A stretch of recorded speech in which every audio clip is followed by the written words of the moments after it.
Look at that. That is gorgeous. What is that? So this is the Freaky Farnsworth fold that I had done in the live video last time.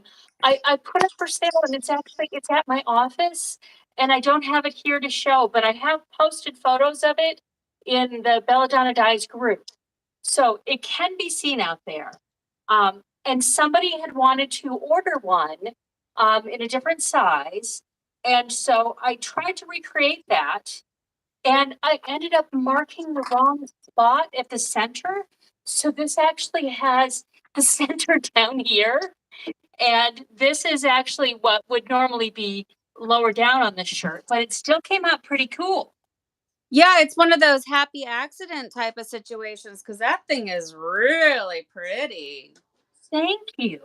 Yeah. And the other thing that I did on this was what we talked about last time, not doing. When I was checking it, I wasn't getting saturation all the way down through the layers. And so I took it, and you know how you've got the point side up and the wider side down on the incline? Well, I flipped the whole shebang over so that the bottom, what was down against the bottom, was then on top, but the point side was down and the wide side was at the top. So I still had that same angle of melt water coming through it. And I added more dye, and I added in some sea glass to my whole combination. So it's definitely different from the other one, but I'm not mad at it. I'm not mad at it either. And what it did is it rounded off the edges. Like on the star pattern, it has a Yeah, more of a rounder, well, to me anyways, kind of like a rounder edge versus just a streaky type edge. I like that. thank you. So you used all of the same colors as last time with the addition of sea glass? Yes, so it's Stormageddon, and then which is Dharma. Then this kind of brownish gray is Silver Spring from Happy Cat Tie-Dye. And then this pretty blue is Mystic Blue. So that splits to kind of it gives you both purpley blues, but it also gives you some brighter blues. And then I added sea glass. Yeah, that's it. That's super cool. It because it almost has like a peace sign, right? So it goes up the center, and then the Yeah. two legs come off, so it's like a peace sign, and then like a radiating star pattern coming off the bottom, and then over the shoulders more radiating star patterns. So I think when I say happy accident, I think you should do that again on purpose. Like, I think that's a really good looking pattern. Thank Um, you. you showed it to me last night and I circled out the area. So, like at the bottom of the peace sign legs, it's got those sort of oval shapes. I really like how it's folded and then it's got that rounded curve on each side of the die and it stacks the die layers. I'm really drawn to that look. I love it. It's Thank super you. cool. Beautiful. Yeah, like yeah, there, that area. Those it's almost like an oval, like for lack of a better way to describe, kind of like a pill shape. And then in the Yeah. center, and then but you can see where it was folded, and then when you open it, you see the ovals where the incline was shifted the other direction. So instead of it having that flow direction, it has the rounded in edges. I really like that. I love that. I love it. Beautiful. So can Beautiful. we talk about yours? Okay, so yeah, this mine is from the live video. And I think it's fantastic. Now, the thing to keep in mind with mine, the material, the blank was Bella. What? How do you say it? Is it Bella and canvas? No. I Yeah, think it's that's just how you say it. So Bella and canvas. So I just call them Bella canvas shirts, and it's heirloom jersey. So it's not like your typical type of cotton that I'm used to with when working with Gildans. I know what to expect. This is like a soft style, and I just once I get through Bella Canvas heirloom jersey shirts, I'm really not going to use them anymore. They feel really nice, but I don't particularly care for the way they take the dye. This batched for the full 48 hours and then some, and it's beautiful. Do not get me wrong, but it overall has still a very pastel look, and I just think it's the way the material takes the dye. It's gorgeous, but if you look at some of my spicy plum projects that are on Gildan, it's just it's like it's bright and it's wow. It's a very more subdued palette, which is it's beautiful, but you can see the spicy plum here. Gorgeous magenta, beautiful bright green. The dye just flows very differently on these shirts. I don't know, it's just strange. But I love it. I love the pattern. I'm definitely going to play around again.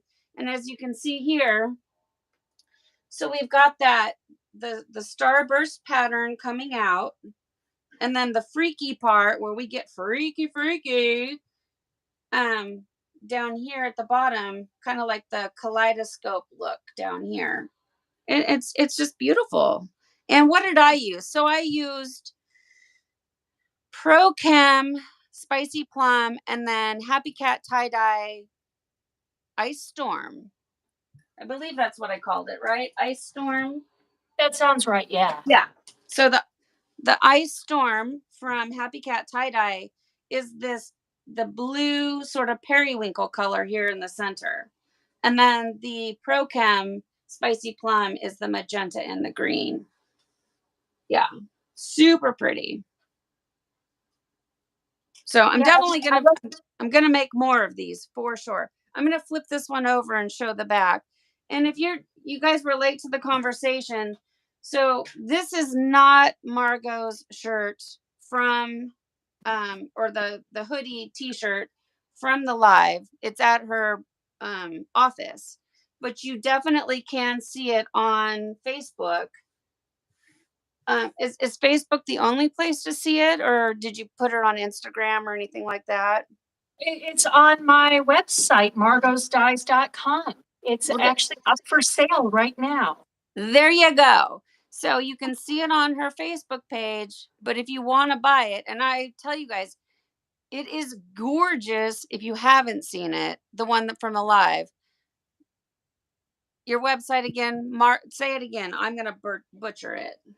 margosdyes.com. margosdyes.com.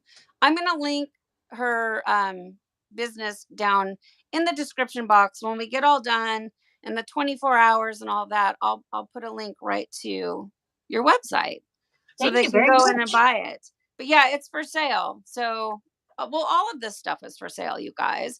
If you want to get some of Margo's beautiful work, go to her website for sure. So I just want to take a quick peek to see who's here and say hello for a second. So Amanda, Rebecca, Theo, Jungless Hive, Chris Wozniak, Christy's here, Teresa, way down yonder, Hobby Farms, Wanda, Parker Cat. Let's see. Okay, well, you guys are. Oh, hey. Boredom with Jen is here. Jen is here. So you guys you're already off and running with your comments. So that's great. So today we're going to do some watercolor scrunches or just scrunches in general.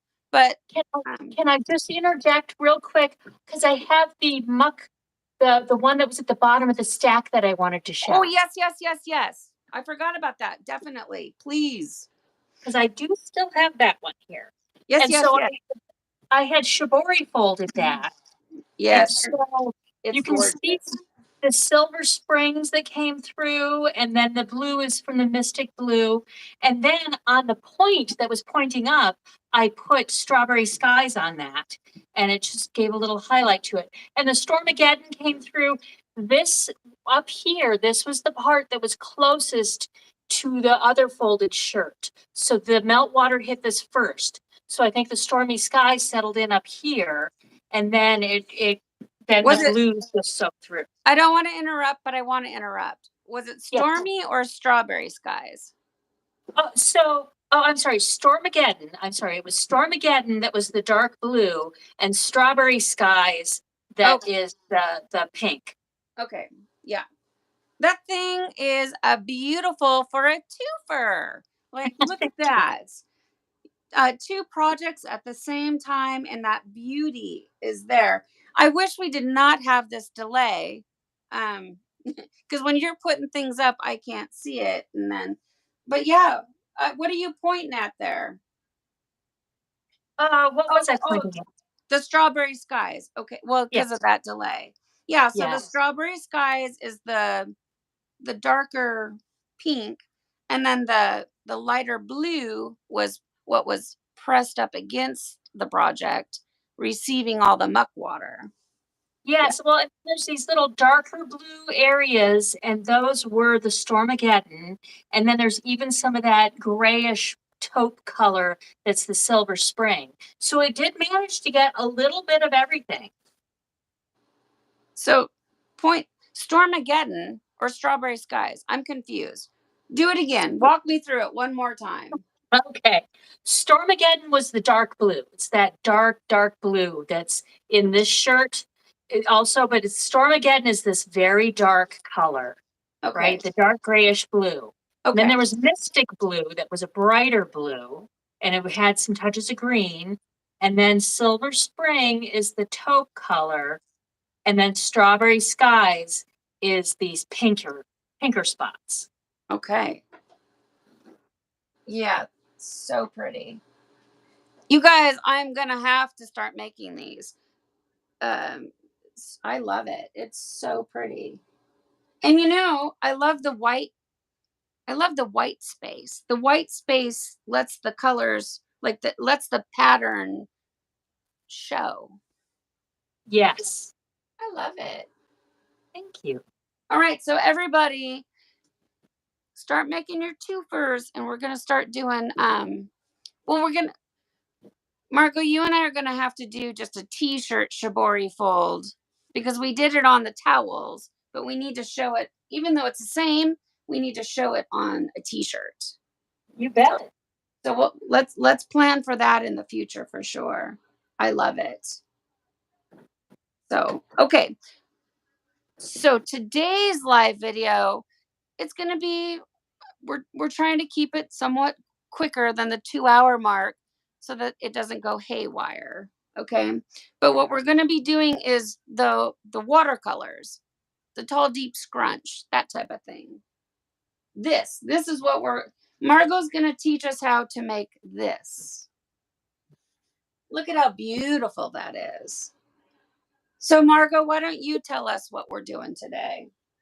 Well, so you and I were talking beforehand. So we're going to scrunch up some shirts that then in a follow-up video we'll do some stenciling of with paints and also with the Jacquard decolorant paste. So we'll reverse out some things with our stencils. Yep, I'm excited for it for sure.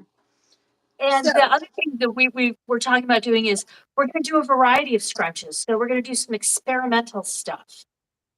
Yep, different ices, maybe some dye under ice, maybe some dye over ice, tall deep scrunch, tight scrunch, stuff like that. They go so quickly. We're going to be able to get through, a few of them without it taking too long. And I'm super excited because I want to see how you make yours, because I know how I make mine, and most everybody knows how I make mine. They've seen videos on it, but I have not seen you. So are any of you guys going to be scrunching up with us? What tools should they go and grab right now?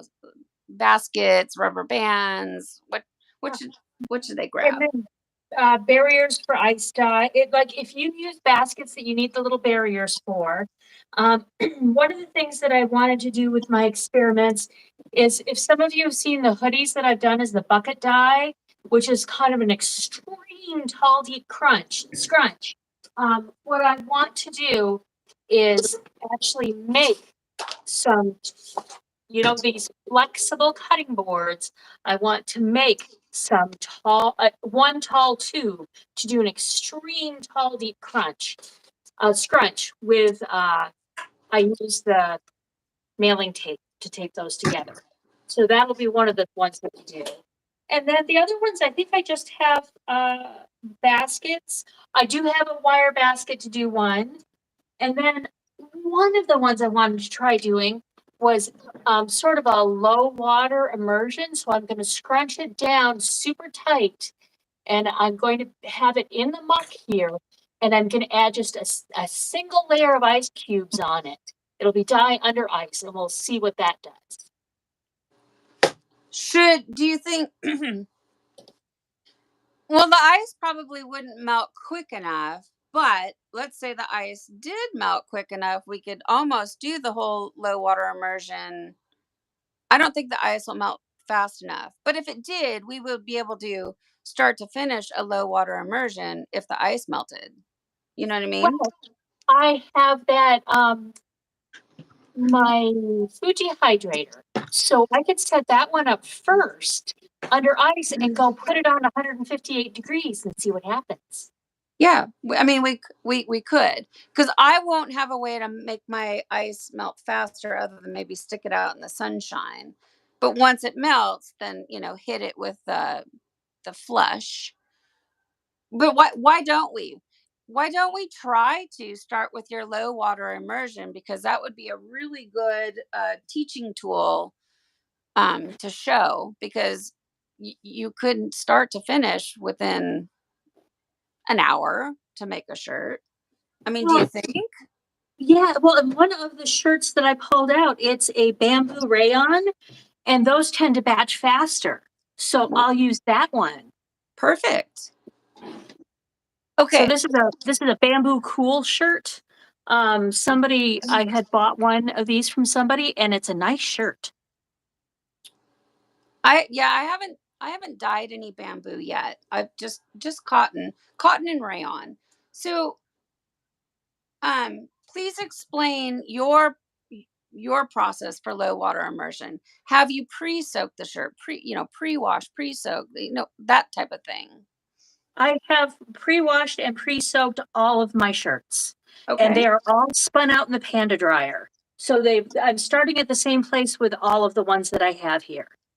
Okay. So everything's been pre-washed, pre-soaked in the soda ash bucket, spun out in the Panda till it's barely damp. Okay. Yes. Okay, very And good. then I'm just going to start at one shoulder, and I take my hands apart and I just squeeze them in towards it like that. Okay. That's sort of the scrunch method I've been doing. Okay. And then I'm gonna watch you so I can learn. and so I'm just bringing it all in super tight, and then it's going to be very tight in there. Okay, and am I centered up on the camera? Okay, that's better. So I'm going to try to just pick this all up and put it into my little bucket. Okay.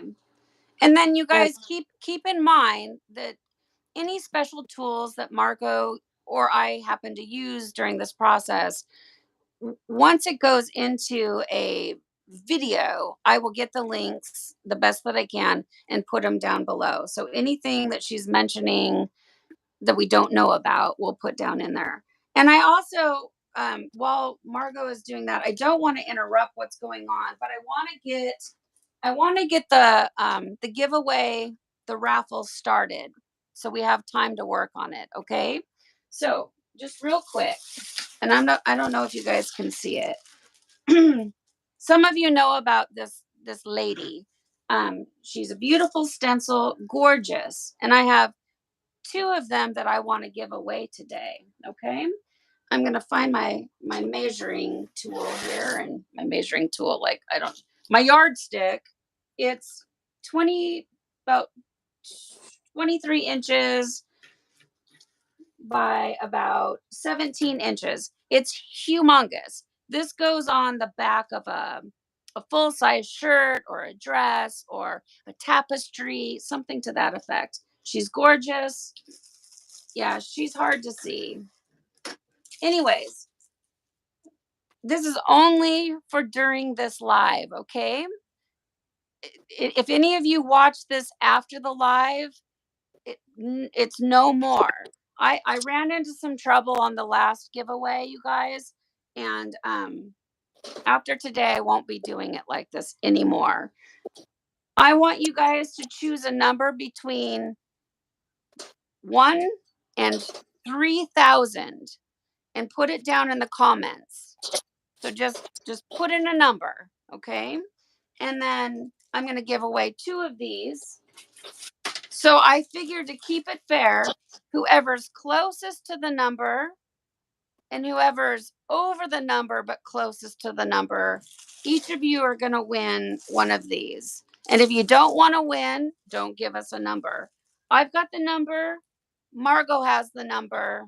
It's all legit and it's all fair, okay? So go ahead and start putting in your numbers. And also, just real quick, if you go up to your chat, there's a little triangle. It's got little lines. Click on that and put in, what does it say? Either top messages or all messages. Put in all messages. Okay, so this is what's going to go on today. And good luck, everybody. Choose a good number between 1 and 3,000. Okay, Margo, back to you. Okay, so I grabbed my gumdrop ice. So this is it's an ice cube tray I had bought early on, and I figured this is going to melt the fastest. So I went for these tiny ice cubes. But I really like them because they sort of fill in gaps sometimes in things when I find that I've thrown on a bunch of ice and I'm like, oh, I just need a little bit here and a little bit there. So that's what I'm going to use. And I'm actually going to do dye over ice. I was kind of playing in my head whether I want to do under or over, but I think if I do dye over ice, I'll get a little bit more split out of it. Okay. That's my thought. I like those ice trays. I don't have them yet, so I'm gonna have to probably get myself some. And again, you guys, Margo's gonna help me with the links afterwards, and I'll get them in the description box. So we can go back later and get the ice using. They do look like little gumdrops. How cute. Yeah, I think that it might actually be like a gumdrop tray for if you want to make your own little gummies. I think that's what that's for, but it makes a great ice tray. I love it. Okay, now I was talking and you weren't able to explain. So you've scrunched your shirt, which you were discussing. You've put it down in there. You're doing the dye over ice. How much ice would you say you're using? Enough just to cover it? An inch, 3 inches? So I'm doing just enough to cover that whole top surface. And so when it melts, it's not even going to cover the shirt, but it should be able to go through the shirt and then end up with some muck down there at the bottom. But I'd say that the shirt scrunched is, oh, well, look at, I have a ruler. So my shirt scrunched in here is about 2 inches, and I think my ice is about 1 inch deep. Yes, my ice is about 1 inch deep. Okay. So kind of enough to cover it, but not like fill the whole bowl up full. Okay. Right. All right. Okay. And then you're doing the dye over ice on it. And so Gotta go with the spoon. I'm not quite ready here.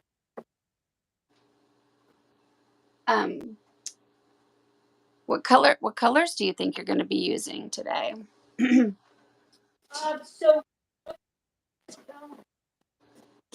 Sorry, I had to go get a spoon. And I also I'm going to strain my dye. Oh. And I like to strain my dye and it pulls out the bigger chunks. And then I have this container full of all those hard pebbly bits. And maybe I can demo that for you sometime. I do a special dye with these where I sprinkle them onto something on an incline and mist and melt them, and it makes like raindrops. Well, we definitely at some time would like that demonstration.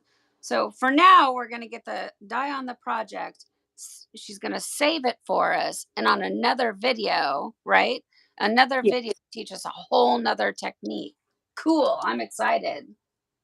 So I've got these little strainers here that I like to use. And I'm just making sure I cover the whole thing. And you can get those where? Dollar store, Amazon, Fred Meyer, anywhere. Yes. This one I think I bought on Amazon, but I have another one that's a metal one that I bought at the dollar store, right in the kitchen section. So I just a smaller fine mesh strainer of any type. Okay. So what do you got underneath that? Uh, I just put a towel down just to grab the okay. extra bits so that I can keep my table clean. Okay. Yeah. Very good. Very good. Because I was going to say, there's a good chance that's going to get dyed too. Oh yes, this has already been dyed many times. It's got little splotches on it. Okay. Very good. Okay. And then I just there we go. All right. Okay. So now I'm going to go take this and I'm going to put it on that food dehydrator at 158 degrees. And we'll check on it periodically and see what it's doing. Okay. Yeah, we got that. We have that delay, which is so unfortunate. So I'm just, okay. You're closing up your lid. Okay. And I'm sorry, what color did you use again? Strawberry skies, happy cat Strawberry sky. strawberry skies. You know My what? I have go-to. not done a watercolor yet with strawberry skies. I've done everything else but that. So, I'm not sure I've done a watercolor. Oh, I have. That's right, I have. I actually did a denim jacket in watercolor scrunch with it, and I got some crazy bright yellow spots on it. yeah, I might have to do one of those today also. Okay, so in that little tiny cup that you just put the lid on, those are all your little crunchy bits that are clumpy. Is that what you just put in? Yes, they're Okay, all the little hard bits. all the little hard bits, and we're going to get a lesson down the road about what we do with those hard bits. All right. Okay. Okay, so I'll be back in a couple minutes. Okay, so while Margo is doing that, my shirt is it's Port and Company brand, core cotton, and this is a 4XL. And the reason why I'm going so large is because this stencil is so massive that I'm going to put it on the back of this shirt, next time. So I needed to pick a shirt that's big enough to get it on there. So what I'm going to do is I'm going to do a tall, deep scrunch, and I'm going to use my dollar store little basket here. And so I'm going to put my basket down on the table and put my shirt in there. And I have found that you want to try not to overwork it. I have a tendency to like scrunch, scrunch, scrunch. I just want to get it in there. I have a sleeve here, a sleeve over here, and try to pull up from the back, the top, and just sort of kind of loosely do my scrunch, tall, deep scrunch. So when you're in the groups and you see TDS, tall, deep scrunch. Sorry guys, my voice is all raspy. Bo came by, his truck broke down, and I've just been on the phone trying to get tow truck drivers and all that. And I'm tired, and I get a little hoarse after all that conversation. But that's all I'm gonna do. Just tall. See, I overworked it. I already wasn't happy with it.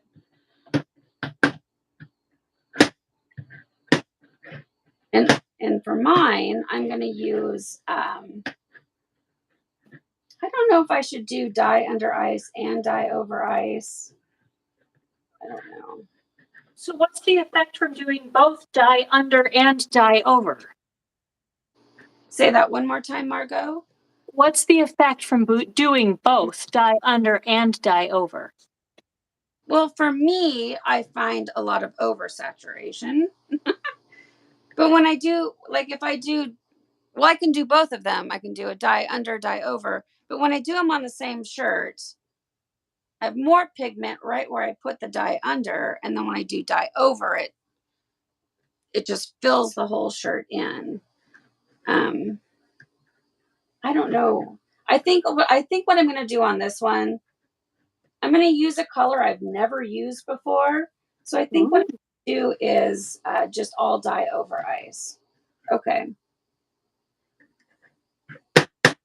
Now I'm going to go grab my bag of ice. I'm going to use my commercial ice machine ice for this one.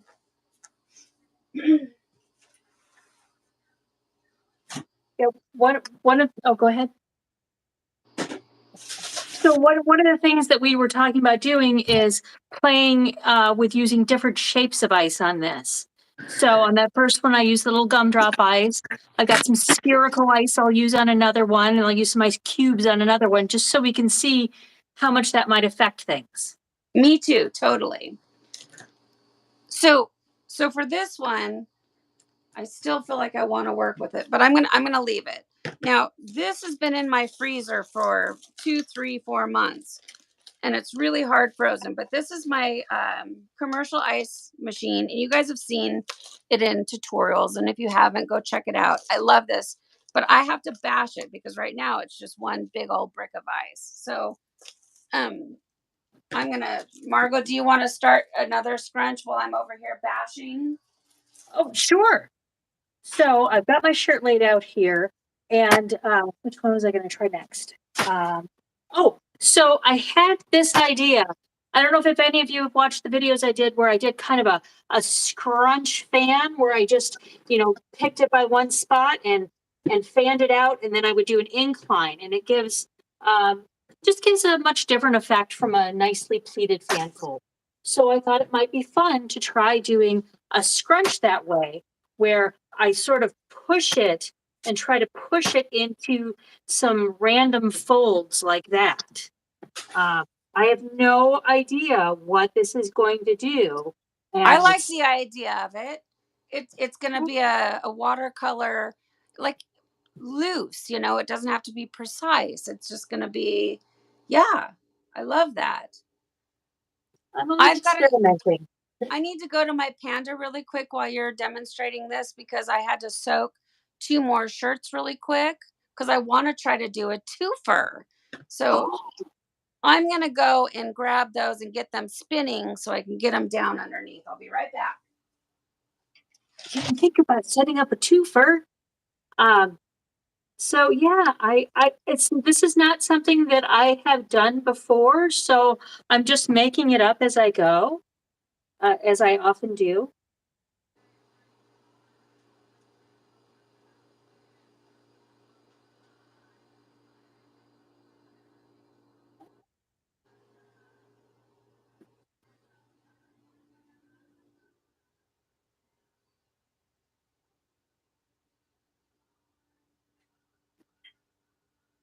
I see somebody says, "Where's Scott when you need him?" Um, yeah, Scott is precision and I am chaos. And I think this one I will rubber band just to help hold those random pleaty scrunchy bits in place.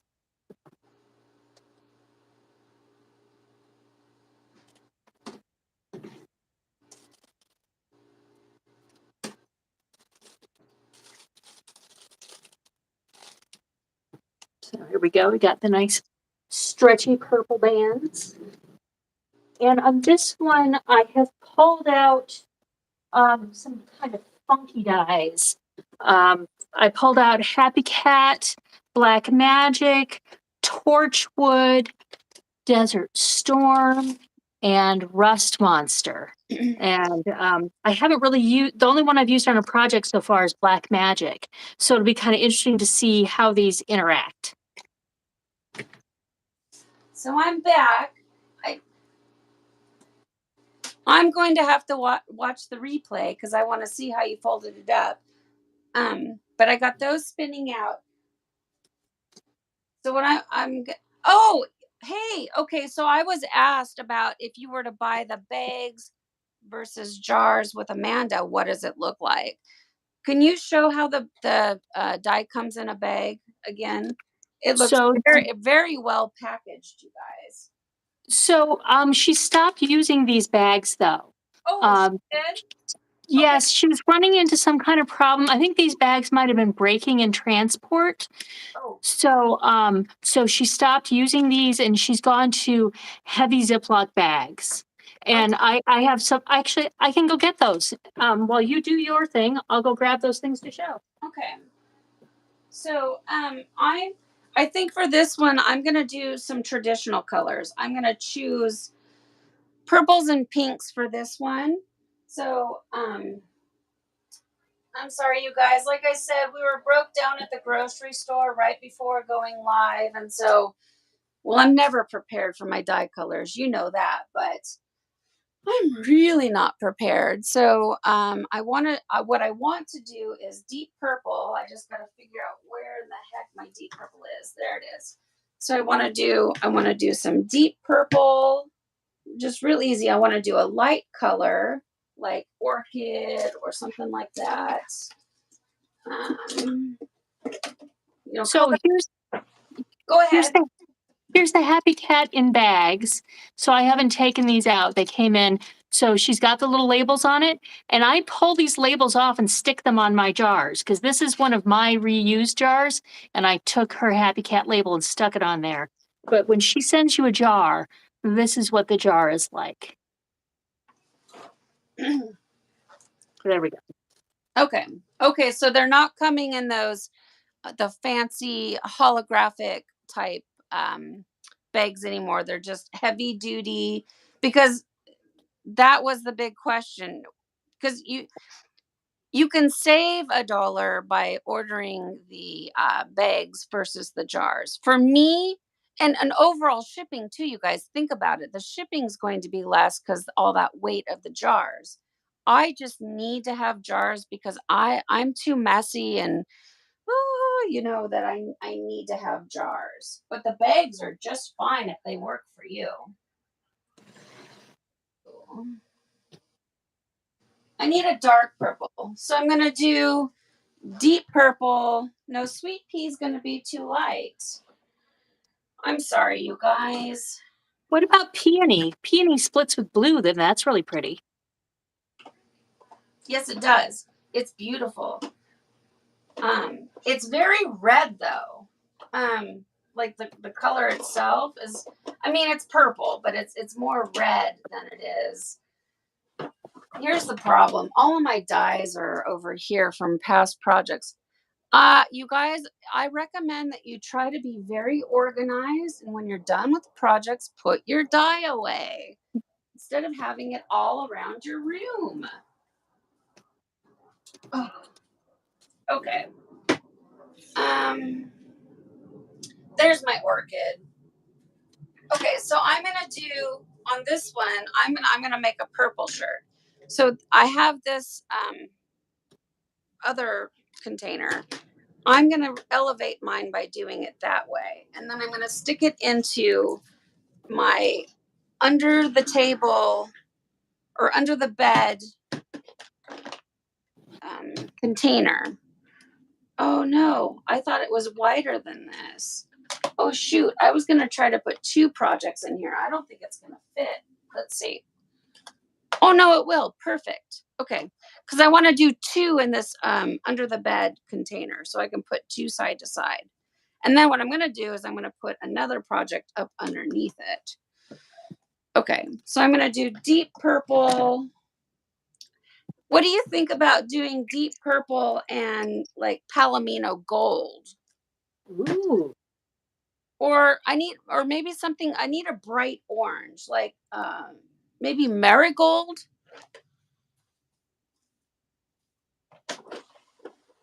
That might be pretty.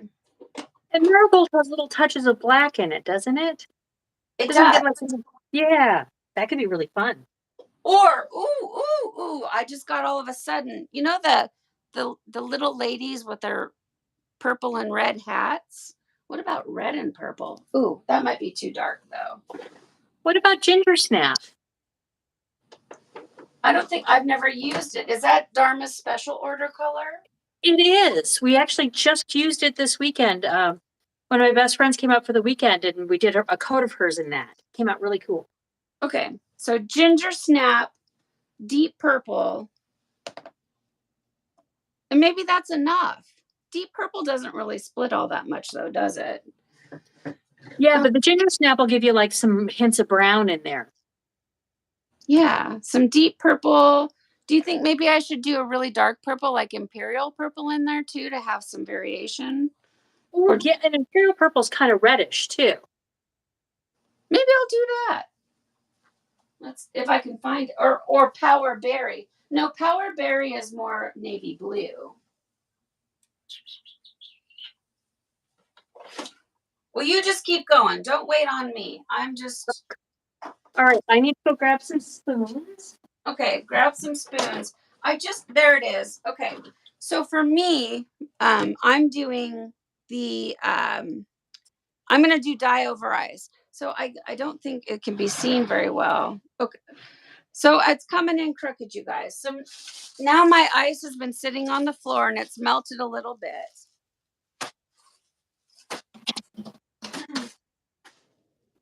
Part of me feels like because I'm doing purple and orange, maybe I should put a little bit of the orange down below and let it strike in and then have the purple come over top. I'm going to do that. So I'm going to grab some gloves. Oh, I don't really need gloves. Okay. I'm going to do dye under ice. And I'm just going to do some random placement, I think. Okay. What color is that one? So this is Happy Cat Rust Monster. So I'm doing all Happy Cat colors on this. Ooh, I love the name of that. Oh, it's very pretty. So I'm starting out with, on this one, some dye under ice, and I'm doing the ginger snap. This is Dharma's special order dye. And if you go into the description box, you will find a link for the tie-dye supplies marketplace. And you can buy small quantities of dye and not have to buy 5 pounds. And I'm getting mine from Kathy Greger currently. So I'm just sort of like putting little globs on there. A little bit heavier in some spots, a little, wherever it's sprinkling. Whoop. Well, I didn't mean to do all that. And then the spoon that I'm using comes from Jen and John from Etsy. Shop Boredom with Jen. And there's also a link down below. Okay, I think that's enough of that. Okay, I'm going to set my spoon down. Cover my lid. So this that I didn't get to see you fold it up, kind of like it. It looks like a spiral, so I can't wait to watch the playback because I know it's not. But So this one is Torchwood, and so Torchwood is it's dark orange. It's got touches of brown, and it splits to green, kind of like Dragon's Egg. I haven't got to use it yet. I'm excited. Okay, it sounds beautiful.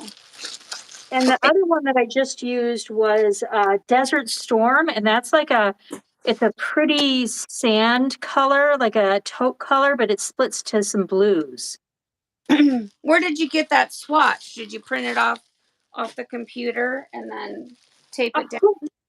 So what I do is I take a piece of paper towel and I put a few grains of the dye on it and then just a couple of drops of water and let it spread. So this is my own swatch of this jar. That's cool. I've done that to test colors on a paper towel, but I never thought about taping them over. That's a brilliant idea. You guys pay attention and do that. That is such a great idea. Well, and I like the visual of being able to tell, like, it's kind of like, oh, I can look at this and go, it splits it. It has a little bit of green in the split. There's a touch of like a magenta or purpley color, and there's some orange. And so I can just tell what's in there. For sure. I 100% agree. That's why I make entire single color ice dye shirts so that I can learn. I have so many jars of dye I haven't even opened yet. that's why I love to make spirals, you guys, is because I'm still learning the colors and I know and understand my spirals so I can see them. So if I make a spiral in one color and then make a watercolor scrunch in another, they're so polar opposite that I don't know them. I'm not articulating it right, but it's like I know, like when I make my spiral, I know exactly what the color is doing and how it splits, and because watercolor scrunches are so different from spirals. Um, Spirals have a lot of concentrated areas, whereas these watercolors, it's just so beautiful and fluid. And okay, so I've got my ice on mine, and now I'm going to do the dye over ice technique. And I would say I use just the amount of ice to where I don't really see any of the fabric showing through anymore. That was my goal. Now I'm going to hit it with my purples. Dry my hands off real quick though, so I don't want to get any dye in my jars. Hold on, I got to go grab a towel. I'll be right back.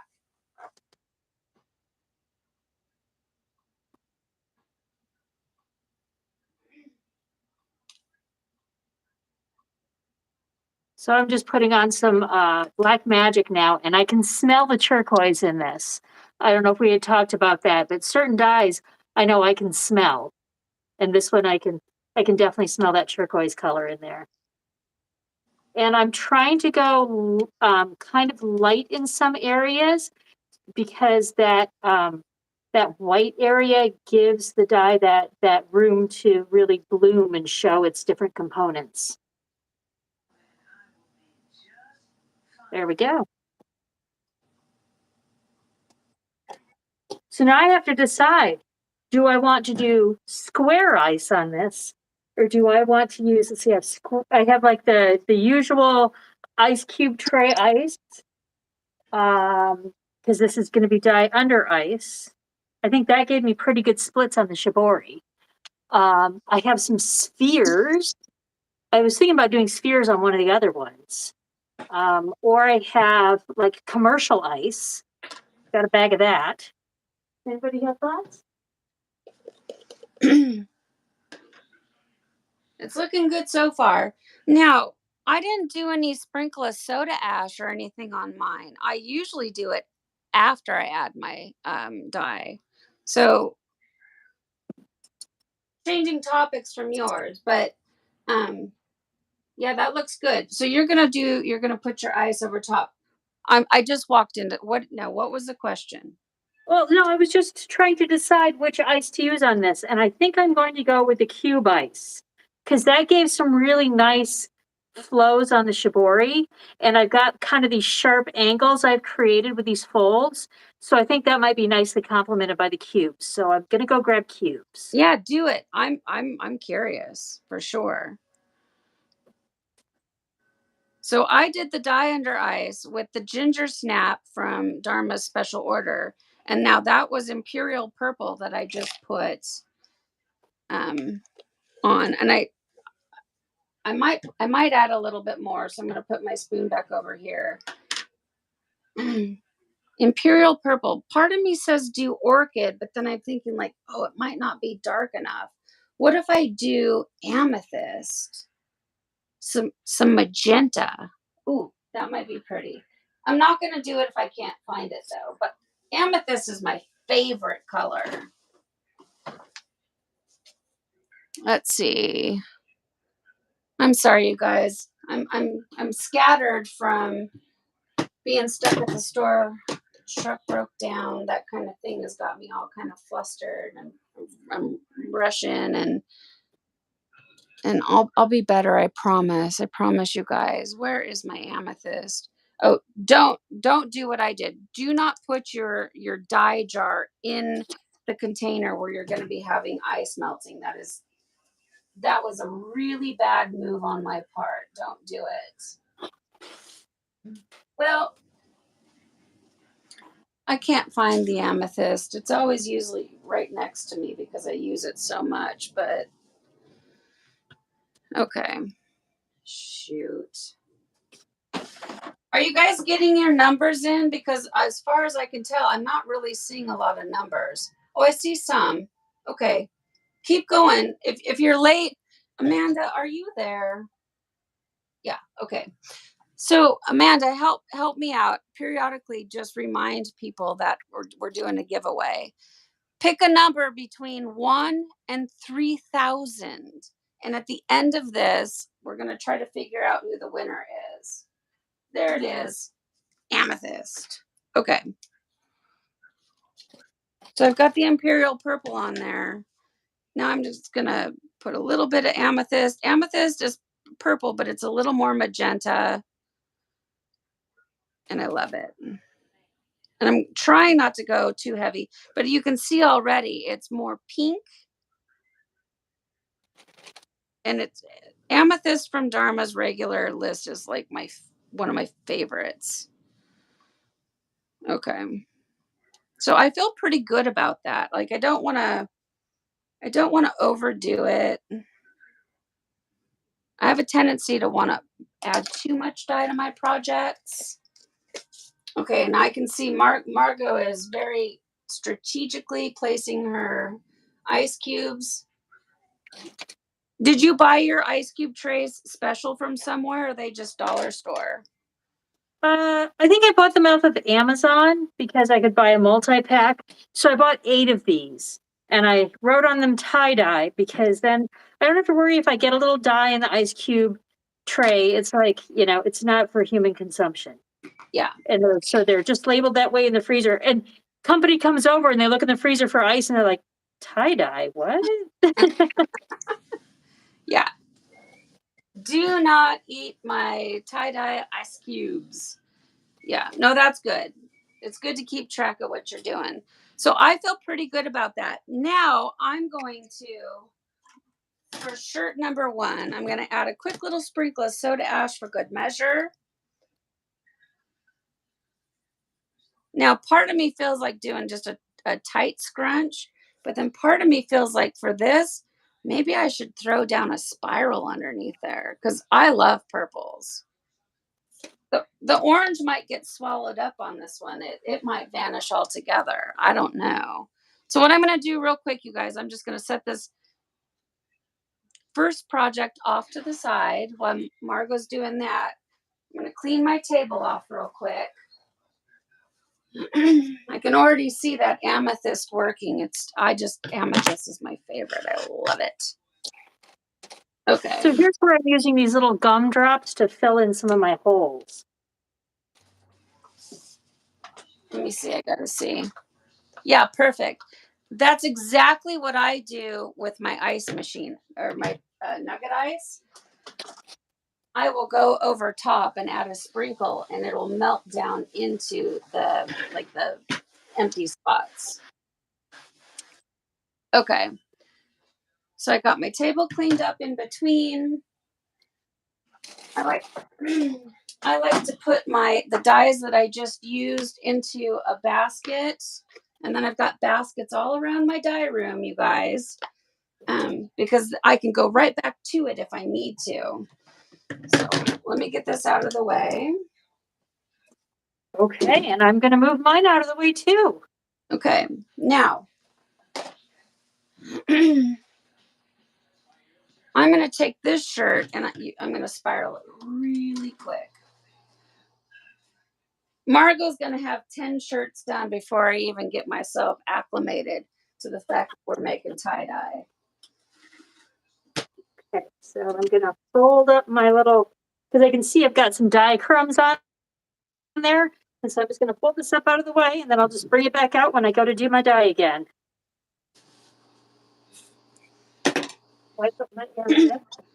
Now, Margo, do you do a different jar for each color of dye crumbs? Or are you making like a master color? You know what I mean? Like just a jar of everything. So I have one jar that just is a conglomeration of everything, but then I have one jar that is reds and magentas. So if I'm doing a dye that doesn't have anything else in it than the reds and magentas and purples, I'll put that crumb aside. And then I have another little thing that's just blues. But if I see any kind of mixing of the different grains of colors, then it goes into my everything jar. Okay. So you've got a lot of little tiny cups of of little dichromes. And I do. are they just like the little like food containers that we get from, like, let's say you ask for the spicy peppers when you order a pizza. They're just like Yeah, little jars or little cups with lids like that. that's exactly what they are. Okay, so nothing super fancy. Just want to keep them, dry and in a cool spot for that rainy day when you want Well, to. and it's funny, my little condiment cup, it's only about half full, and that's maybe 6 months worth of collection. So, it's not very bulky. It takes a while to build it up. I was at the food, like they call it the chef store here, and it's where you can go buy, restaurant supplies. I was looking for that pan with the cookie. I think Scott Walker said it's like a cooling rack tray. It's a big metal tray.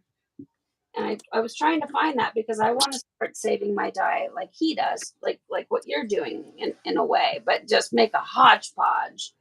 They Oh, I did, have that too. but I ended up ordering butterfly shrimps, or not ordering, but purchasing. Like I went in there for a tool, and I'm like, "Ooh, I gotta get some of those. Those look good, like restaurant style." But then, if you think about it, you go to a restaurant, they're just deep frying something they ordered frozen already, and but anyways, so I didn't get what I wanted. But I went to the gutter place, you guys, and I got some of those big gutters like what Scott has. But I need to get them cleaned up and cut down. Um, but I'm excited to have bigger gutters and make deep projects and see if I can get more ice melts, and so we'll stay tuned for that. So I know we're making watercolors, but I really want to get this twofer under here real quick so you guys can see, how I make my spiral. I'm trying to go quickly. So I'm assembling my tube for what's going to be my tall, deep scrunches. And so I'm going to guesstimate how big I want my tube to be, but I can adjust it from there. Okay. I'm watching and spiraling because I'm learning too. Okay, so if you guys are brand new to the channel and don't know how I make my spirals, so I just spiraled it up, and now I'm just tightening it up. The thing with using the splatter guard or any type of a tool like the splatter guard, it can only go so far. You gotta do the work on the rest of it. So while I'm tightening it up, I also try to incorporate more pleats into the fabric. So I pull it, pleat it, pull it, pleat it. And I hope this shirt's going to get a lot of because I'm going to have 2 projects in there. So I'm hoping that half of it's going to be like super cool and purple. And then the other half will be whatever the other color is that I'm making. So I just can't waste all that beautiful dye. So that looks okay. pretty. So can I talk through the tall, deep scrunch that I'm going to do? I'm done. I thought you were away, so I was just trying to fill the air. So yeah, go for it. I'm not going to say another word. Okay, so this is how I do those hoodies with the big splashes of color on them. So I figure out kind of where I want my big bursts of color. And so I'll pick it up there, and then I pick up here, and I'm lifting up the whole shirt by those points. And then I'm grabbing something up here by the sleeve, and then I pull up this hem bit, and then I just kind of grab this and pull it in. So there I've got everything picked up by those points. Now I'm going to feed it into here. Okay, then I'll come in, and hopefully you can see this. I'll come into each of those points and I'm going to give it a twist. So this is kind of a variation on Chelsea Violet's pinch and twist. She I'm calls not it sure. I don't pats. know anything about Chelsea Violet's work. She's posted about doing pinch and twist. She calls it pats. So I'm just taking these tall points and I'm giving them a twist.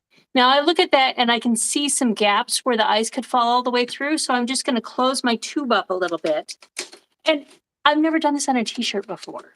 So I'm Only on experimenting. hoodies, huh? Just Yeah. okay.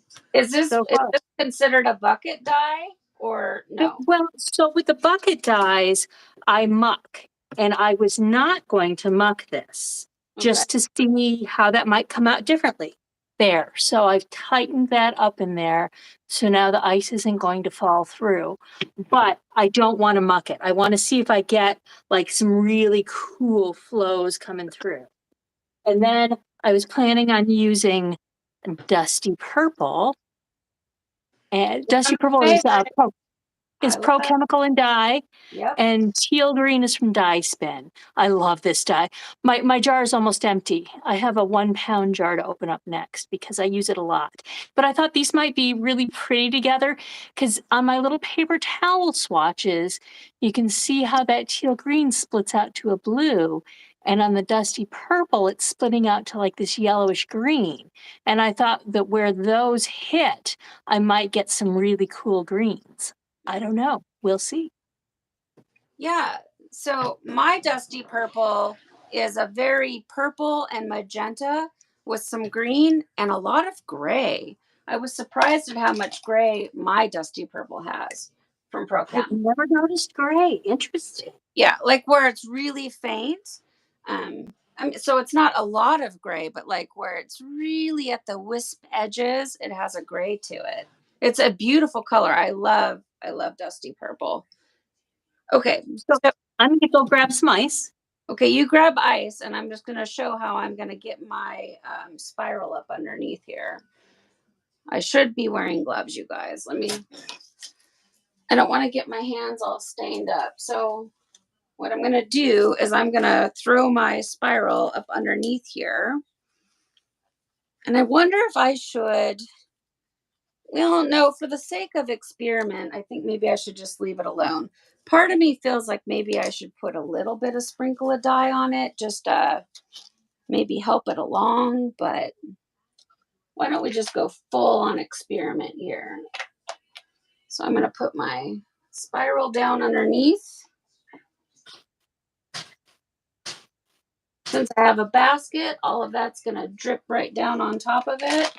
Let's see if I need to move it over a little bit more so it's more underneath it. Okay. Okay. Experiment number 1 is down. Part of me also wants to put some, I am going to do it, you guys. I'm going to go to my ice machine and grab just a little bit of the nugget ice just to help it start moving a little bit. So I'm going to use my bullet ice. So we talked about this in the last video, but I get some really pretty flows, and the bullet ice is what I typically use for my those sweatshirts that I do this way. And the way this forms is it forms over this metal finger in the machine that gets cold, and then the ice just forms. It builds up, and then it'll pump through some warm water and let it go, and so you end up with this little cup of ice. And that's what they mean by bullet ice. Yeah, because it totally is shaped like a round little bullet. Okay. So I did a little bit of ice just because as this melts, it's also going to help. Little soda ash sprinkle. Did you hear me say about the thought if I should like put a little dye on my spiral, just a little bit of something to help do it? I don't know. I think for the true experiment, I should just leave it alone and see what happens. I don't know. Well, what if you put dye on half of your spiral? So you'll see what happens to it alone on half, and then what happens with dye on half. There's always that. I don't know. Because I'm gonna put something else underneath here. I just, you know what I mean? It's like, oh, there's another shirt. I can add a different, like I can add a whole other, like, ooh, I could add navy blue to the bottom, or you know what I mean? I'm like, woo, what can I do? But for the experiment, I think I should probably just leave it alone. Okay, so so we've got Margo's on like what, her third project already, and I'm just, so I got my tall, deep scrunch, big. I'm gonna add the stencil to it. I got my twofer down below. I'm gonna move this out of the way, clean off my table, and move into scrunch number 2. And oops, and for this one, I'm gonna use a happy cat color. Just keep it really straightforward and simple. Okay, and then Margo, I want to do one of those that you're doing, so you're gonna have to talk me through it You bet. I'm gonna get the other one in this container. I'm gonna do the same container that I got from the Dollar Tree. I love, love, love these little baskets. They're perfect for ice dye. Love them. Oh So no. one of the things that I did on this is I pushed some pieces of ice down in between to help support those tall points that were coming up. So I slowly worked up supporting those points with ice.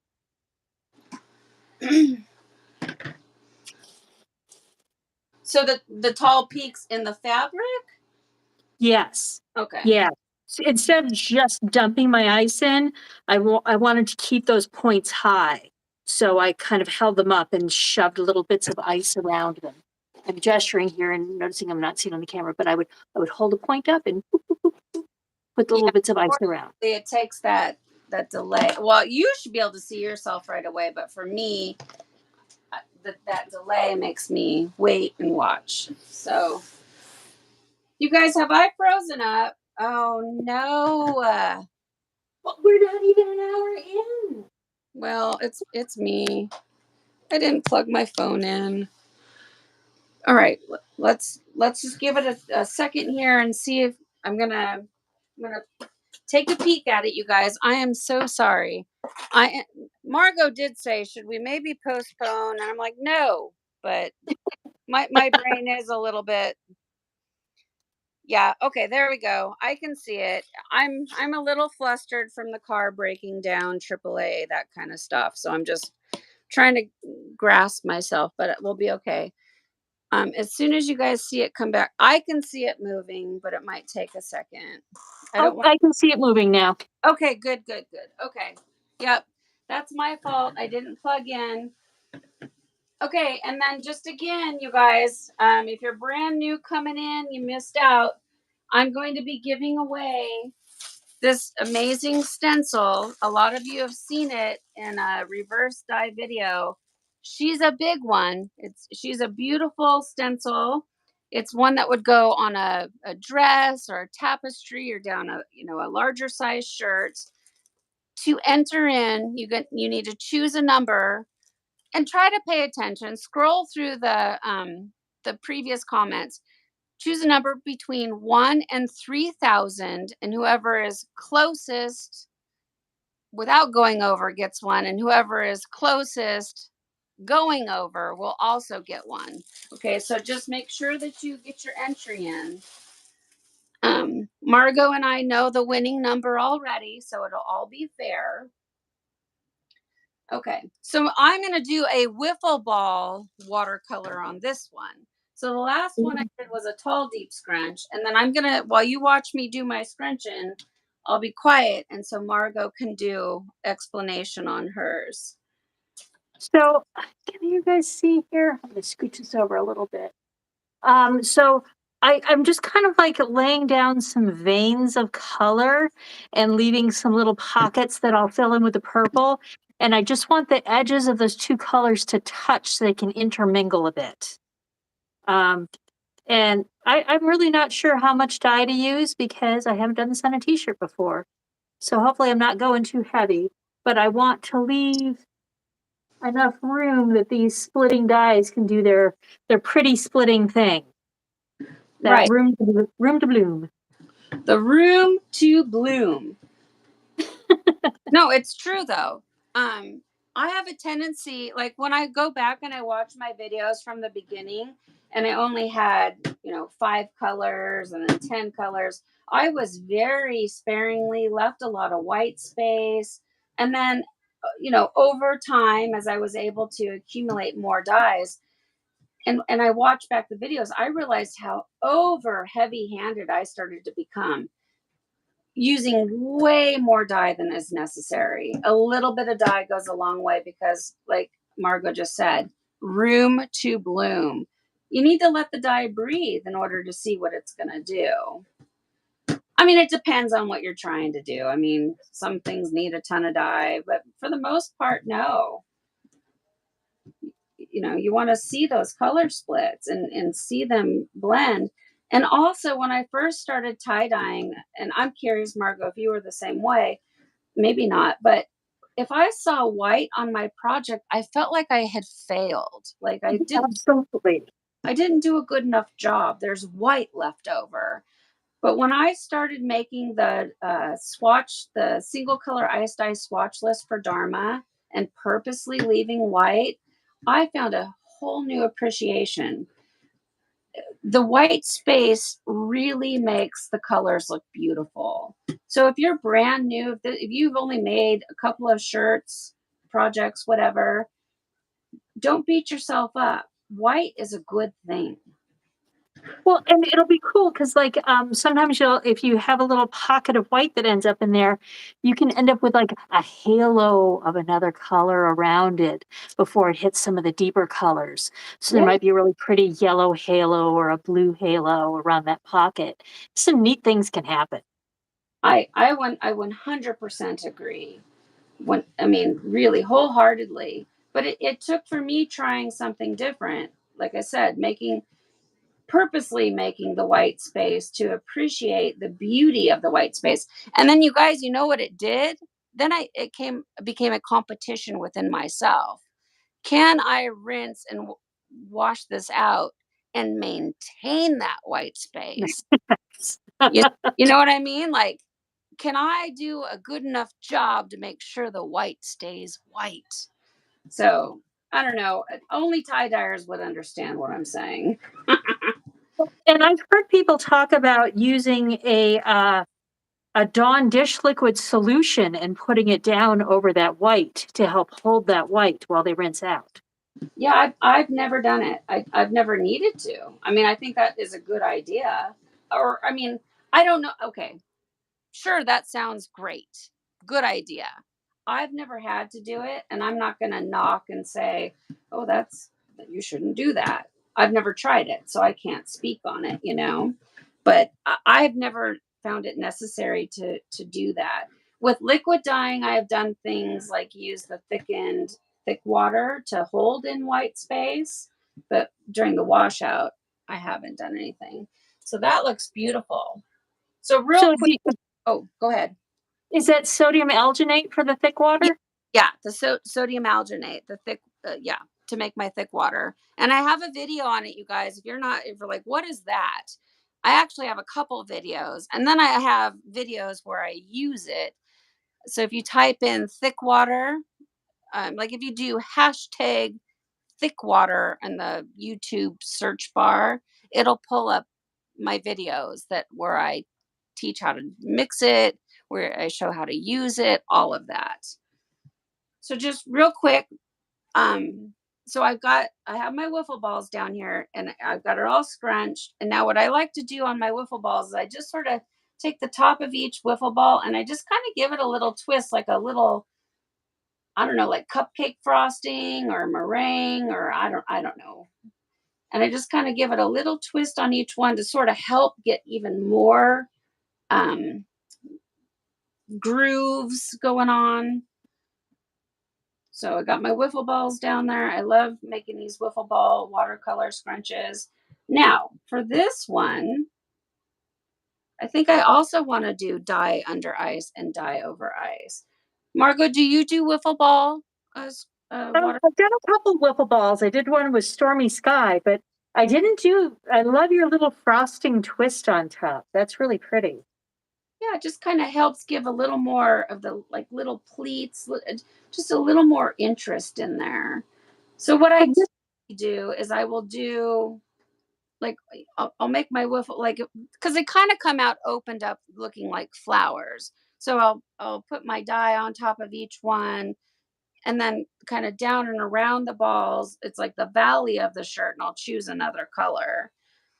Part of me also says, just why don't you just do dye over ice and let it do its thing with one of Amanda's colors that I have. So um, I don't Well, know. do you have dragon's egg? Have you played with that yet? Uh, Not for anybody to see yet. No. So yes, I have dragon's egg. I've got That all. might be really cool because the oranges and reds would stay on top, and then it gets the greenish blue down in the valleys, and so it would almost be like flowers on leaves. Yeah, I like that idea. Um, so do you think I should put a little dollop of dye under eyes, or just go all dye over or ice, dye over ice? I don't know. Like I said, usually I do it like a little here, a little there, but then each flower is super pronounced. Now keep in mind, you guys, this is all preparation for doing stencil work down the road. So everything I make here, I'm going to be doing some. Margo's going to teach us how to do stencil painting. So I don't know. Maybe I should just do dye over ice on the whole thing. Let's see. Yeah, and just let it do its thing. Dragon's egg. There it is. I got it. Okay. Now I think I'm gonna do. I think I'm gonna do my big ice. I need to pull out one more bag and let it start to melt.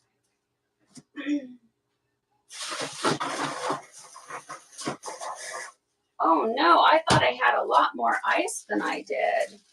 Oh no. But you have your nugget ice, right? No, I do have my nugget ice.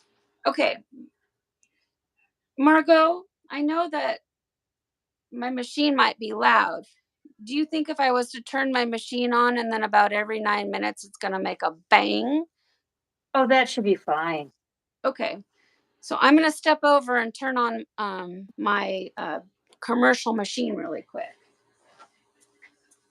Somebody's suggesting, what about putting an X of dye on the top of each of your wiffle balls? I think that could be really cool. Say that one. Oh, an X. An Oh, X, hi, Lila. like hot cross buns. Oh, hot cross buns. Yeah. Okay, I can do that. So my commercial machine requires bottled water because I do not have a water hookup. So I'm going to go really quick, put the hose in here. I'll be right back. I'm so sorry. I thought I had way more ice. I don't. I got the equivalent of one full bag. I thought I had like 4 in there. That's the one good thing about this ice machine, you guys. You'll see how quickly it's going to go before I can. I mean, we're still going to be having fun, and I'll have a whole new bucket full of ice. I'll be right back. So I will go ahead and start my next scrunch. So this is inspired by looking at some of the scrunches done by Tara Tiger Howell. She does these really cool. To me, they almost look like clouds with like these bands of scrunch going across. And so I've been kind of playing with trying to do that. So let me get a shirt pulled out here. Oh, it's my last shirt. So this is a St. John's bag. Um, I really like these V-neck tees, and they have a 3/4 length sleeve tee. That I've had people that they really like those. Let me go ahead and turn this inside out to minimize the sprinkles.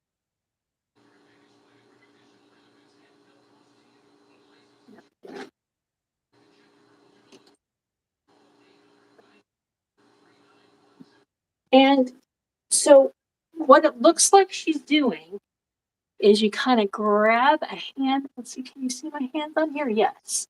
So you sort of grab a handful, but you kind of like give it a little bit of a roll. And so then I'm going to come up and I'm going to give that a little bit of a roll. So it's kind of a scrunch and roll with your fingers. See what I'm doing there?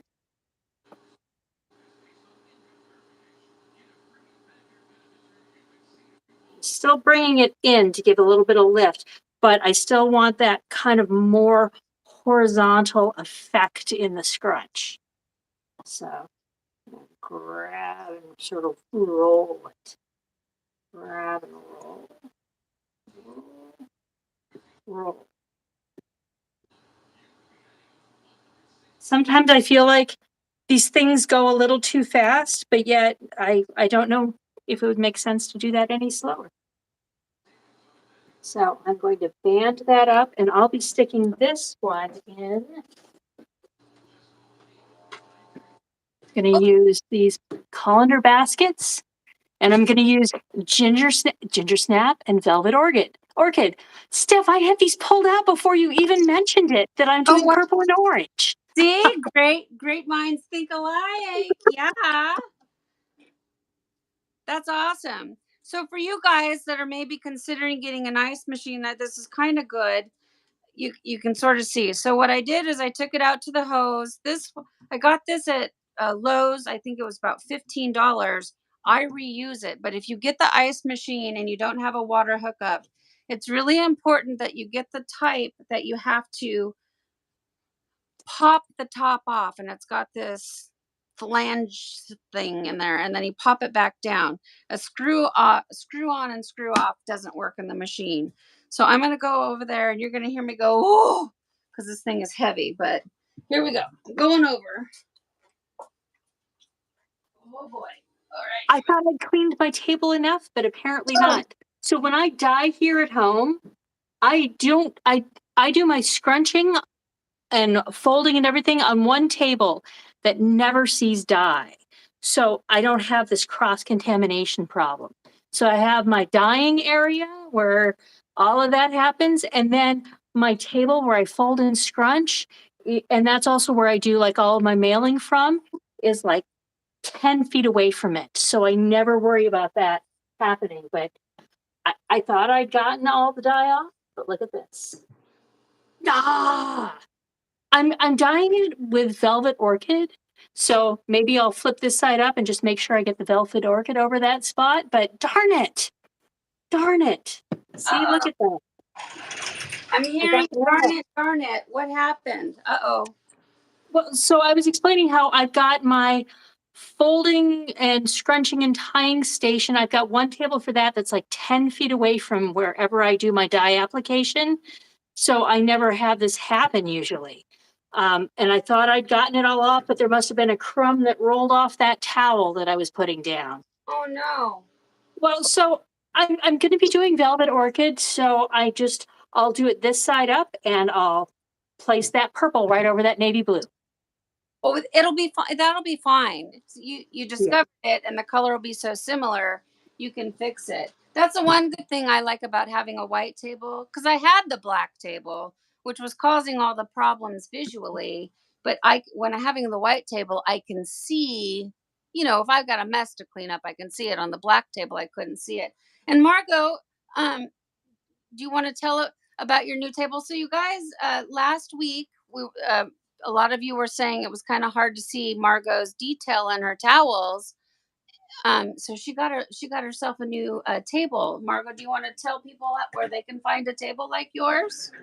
Oh, I bought this afternoon at Walmart. That's where I Um, got mine. Mine came from Walmart too.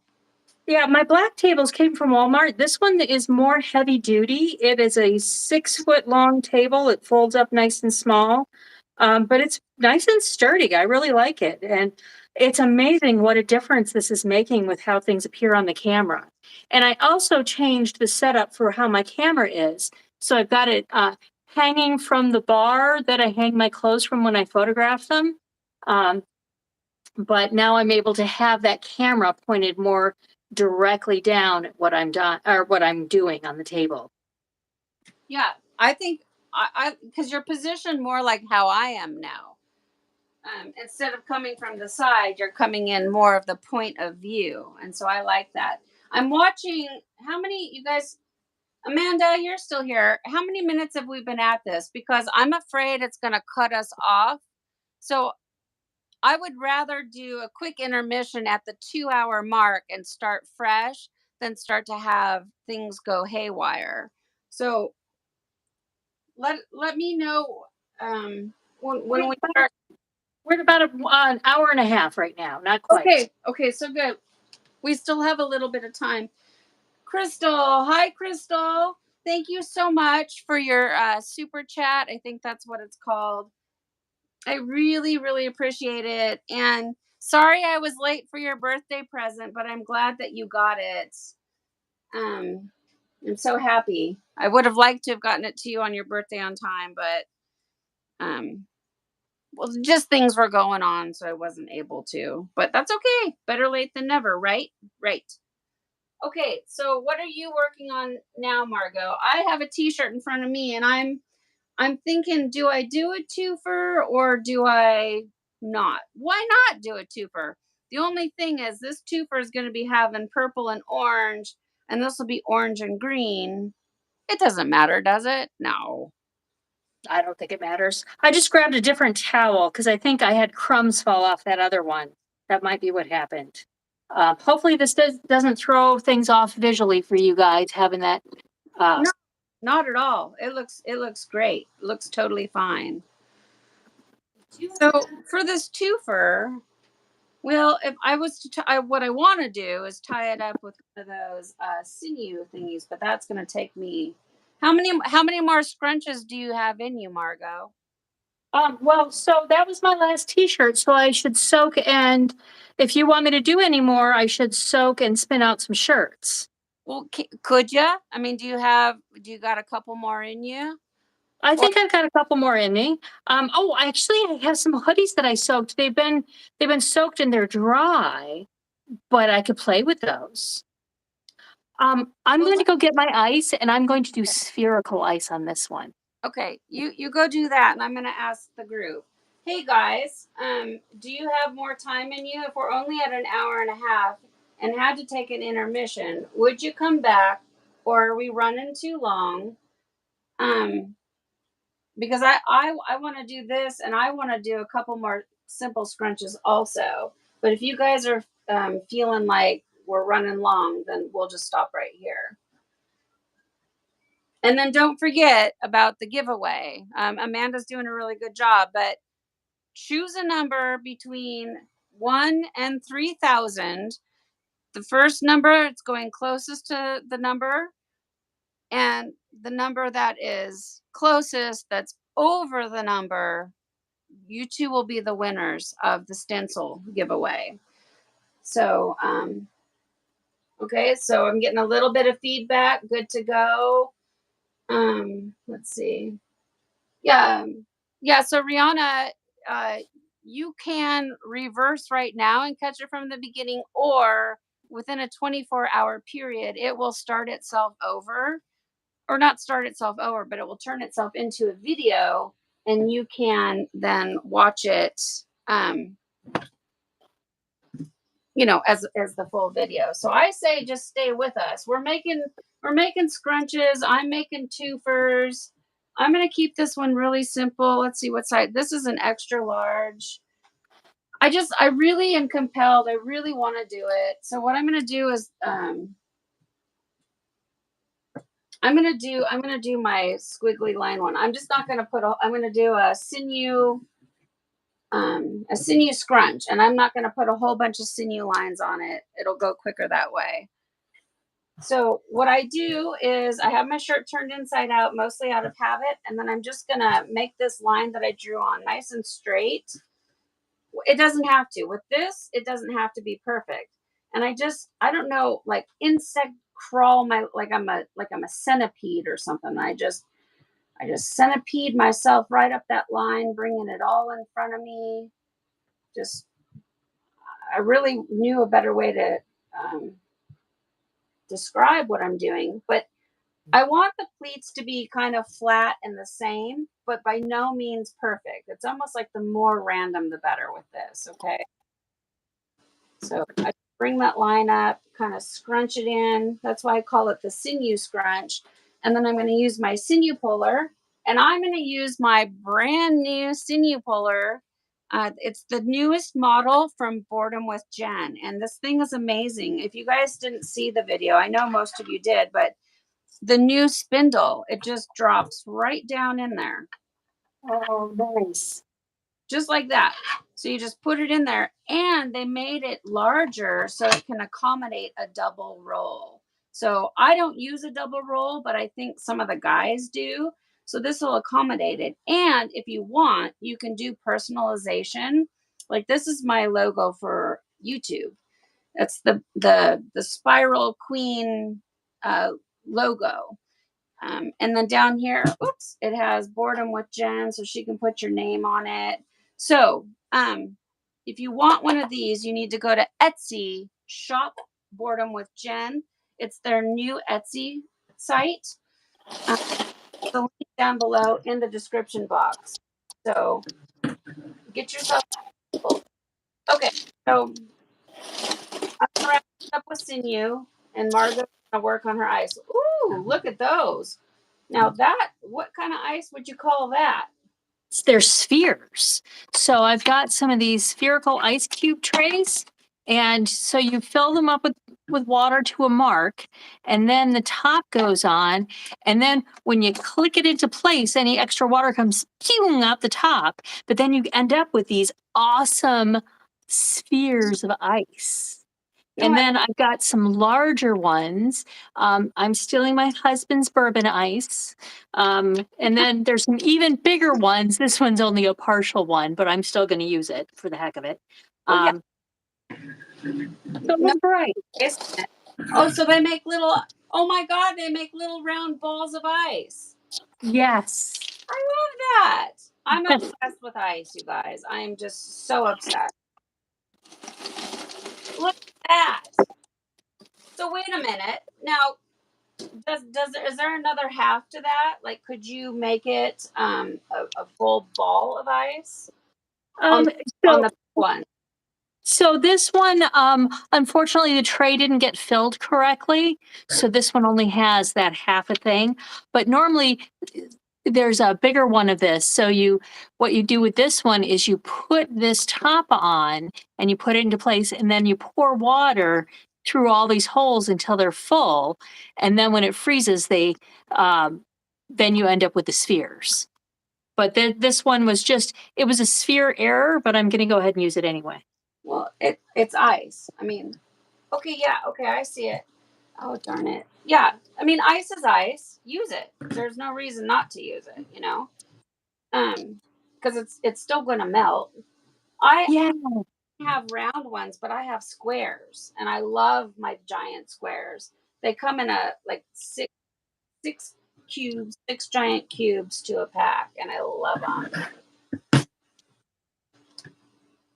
Yeah, we have one of those too, but I haven't dyed with that ice yet. And then I'm going through and I'm just making sure I'm looking straight down so I can make sure that I don't have any holes where that dye is going to fall straight through without going around the ice. Have you been doing anything special? I've been so wrapped up in trying to make my twofer here. Have you been adding any soda ash or doing any of the additional things that we sometimes do? I have not. Okay. I tend not to put soda ash on afterwards. In the past, I had gotten some bad soda ash burn on some. They were Hanes hoodies, but like to the point where they just tore. They were just like they just shredded. And so I've always been a little bit paranoid of doing the little soda sprinkle on top. But I know you do it a lot without any problems. So I don't know. Okay. Yeah, I have not noticed any problems. I've had what I think is like freezer burn on my shirt, and I was thinking it was because like the ice was so cold that it made the fibers on the fabric get frizzy. Um like in, in certain spots, like if the ice cube is just, sometimes the ice cube is just so frozen and cold where it sticks immediately to the shirt, and if you wanted to try to pick up the ice cube, it won't because it's immediately stuck. Yeah. And I don't know if that's like burnt, like when you, well, in the movie, The Christmas Story, right, when he sticks his tongue to the pole and his tongue is stuck, like Yeah. that with an ice cube. And I feel like sometimes I've had fuzzy areas on my shirt. I guess it could have been soda ash burn, but because of the big debate, you guys know when you go on the Facebook groups, there's this hot debate. People are, it's soda ash burn, and then there's other people are like, no way, it's not soda ash burn. So I reached out to Dharma specifically, and they flat out said, we've never heard of it. We don't even know. So, Oh, um, so that does, I'm not saying that it doesn't happen. Oh, Jen, I've got your little stars all over the shirt here. So, but what they said was, the regular soap, if you can sprinkle it, in their opinion, they're not familiar with soda ash burn. Anyways, I said all that to say I've had some fuzzy issues on some of my projects, but I always thought it was because my ice was too cold. But I don't know. Ugh. All right, I'm almost done here with this one. So what I'm doing is what I'm calling the Sinew scrunch. I'm using Sinew. If you're brand new to tie dyeing, I'm not 100% who is in the room right now. If you're brand new to tie dyeing, Sinew is a wax covered string, and its job is to resist dye. So where you put Sinew and pull it tight enough, you're going to get a white line, hopefully. Sometimes the dye will creep up underneath that white line, but you know what? A lot of times I'm not mad at it. I kind of like some of the creep that I get. Kind of makes other colors, and I think it looks pretty. What do you think about it, Margo? How do you feel about a sinew line creep? oh, I love it. And so I've been playing with how hard I pull my sinew, how tight I pull it, hoping to get a little bit of like turquoise is one that likes to kind of bleed under there, and you Yeah, get these almost like electric lightning sorts of things going on, and yeah, yellow will creep under a little bit too. yeah. No, I do. I like that little bit of like a little bit of bleed. Look at how pretty that looks. You know what that reminds me of is roe. Like, look at that. The little, It's salmon roe. yeah. Look at that. That's fascinating. They're like little bubbles of orange dye. Yeah. I love that. So you're also using the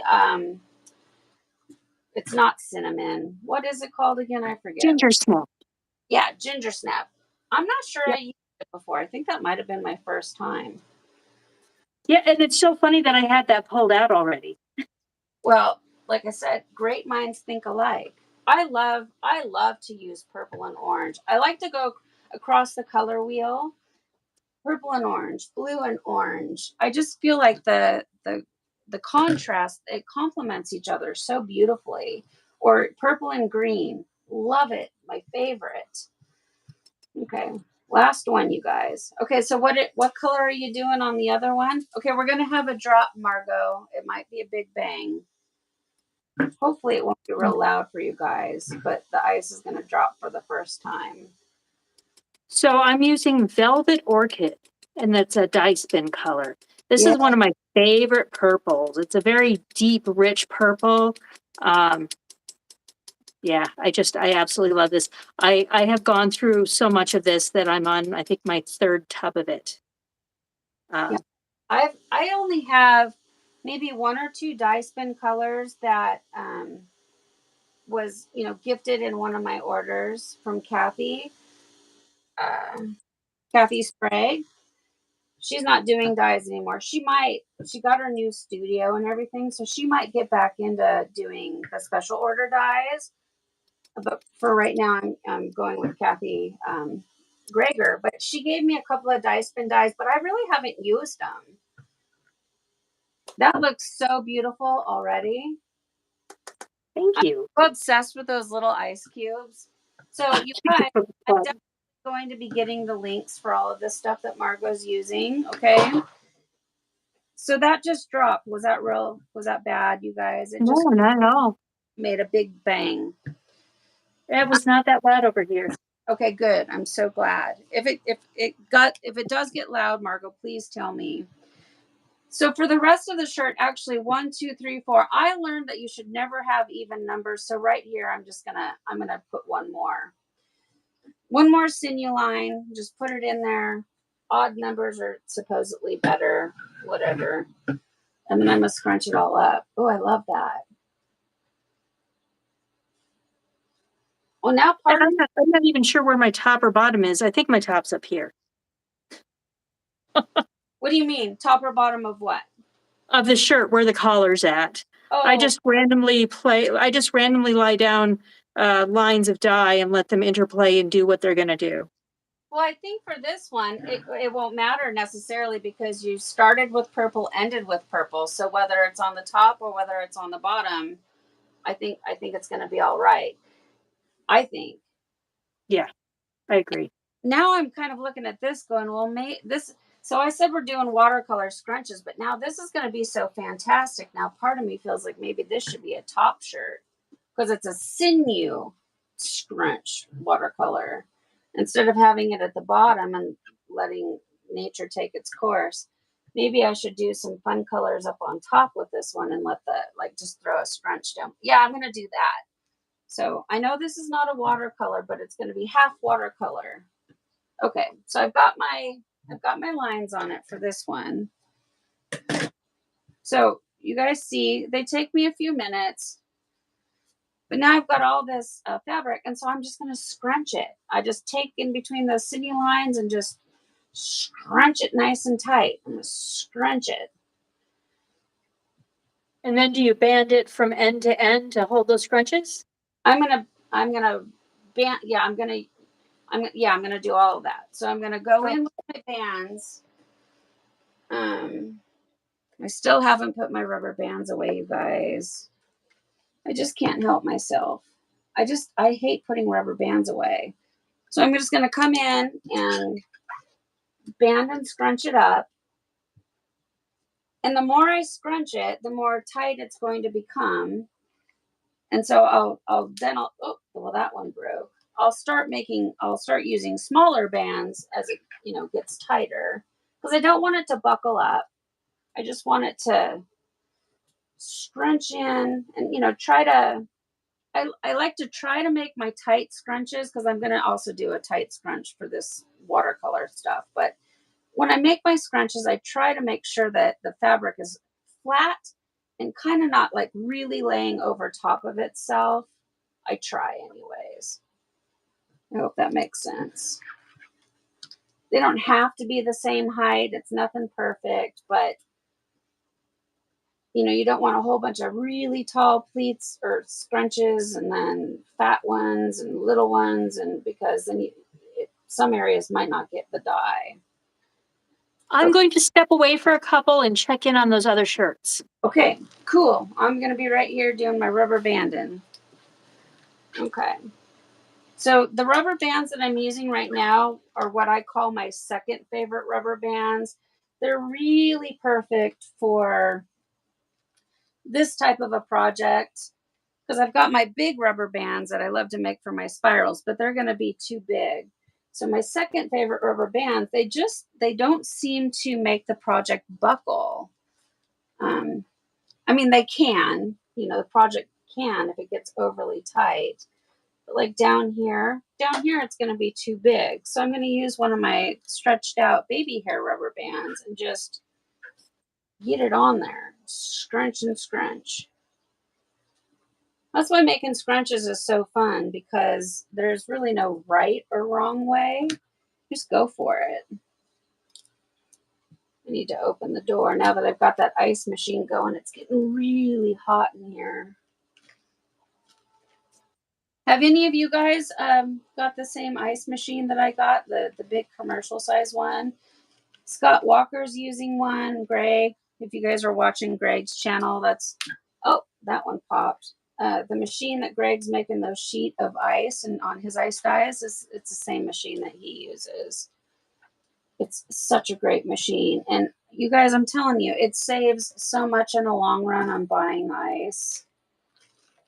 Um, I know it's an expensive purchase out of the gate, but Scott Walker said he was spending like $20 a day on bags of ice. I mean, think about that. How quickly you can buy a $350 machine.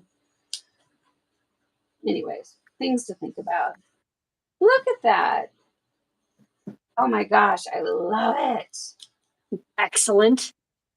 Beautiful. How's everything else looking? I just looked up and saw that. Is everything else doing all right?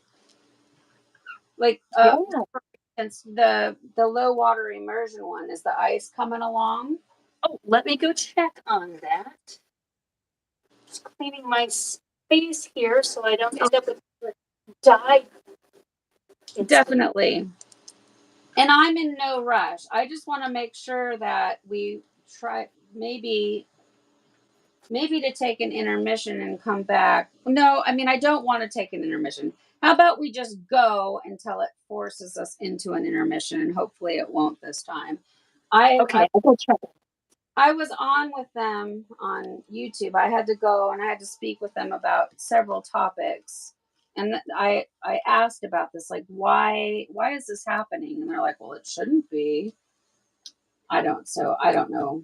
I don't I don't think they know what's going on. I'm like, well, I'm trying to do something here and you're messing with things. And I'm like, well, I don't just, is it your phone or her phone, or you can't just talk to a human being anymore. Everything has to be done via email.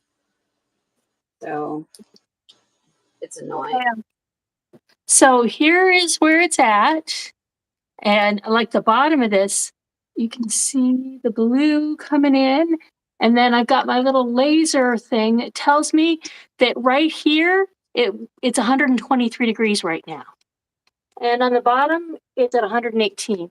But yeah, it's nice and warm. And then of course on top it's 33 degrees. But Oh, the ice has even melted around the edges of it. I can see it now. Ooh, look at all that beautiful turquoise. And I see some purple on the side, or like like turquoise, white turquoise, and then some purple, and then on top, it looks like jewels. Oh, I love it. So I'm gonna go put that back on the heat. Yeah, get it on the heat. We got to get those ice cubes melting so we can see. That's so pretty. Oh, I'm excited. Okay, so for this one, which wasn't planned, but I'm doing it. Okay. Okay. Well, I feel like I need to get a little more tight around this one here. I just want it nice and tight and scrunchy. Okay, now to fit it in, let's see. Should I do one of the over the seat strainers? See if it'll fit down in there. Kind of not really. Let's see if I can roll it up like a. No, I don't want to force it. So, let's see here. So I discovered in my pile of things waiting to be dyed some random red spots. So I had set aside here either Happy Cat Wanwood or Happy Cat Enchanted Sunset to do a scrunch on. I think the Enchanted Sunset might cover those, or at least that'll blend in. Yeah, so I haven't used. I don't know, but yeah. Oh, Yeah. boy. Oh no. So yeah. I think either one. I think that one almost looks exactly like the same color. Let's see. What was the other one again? Let's see. That other one looks a little more bronzy, didn't it? It does. I think that this is going to be the one to go because it does have, there's like a little dot of almost the same red magenta color, fuchsia. So now I have to decide how to scrunch this. They're just like, I'm not laughing at you. When you first held it up, they almost looked like they were perfectly set right on the chest. Indeed. at first. Yeah, see, to me it looks like that's the same exact cut. Like that would hide it. Yeah, for sure. Okay. Okay. So I'm gonna go. I'm gonna go grab my shirts into the spinner. I'll be right back. Somebody just did the scrunch and roll. All right, Christy. Yeah, it's kind of fun to play around and see what'll happen. And then I've played with like scrunching with a twist, and then scrunch with a twist, and then do another direction. So they're kind of just the random twist scrunches.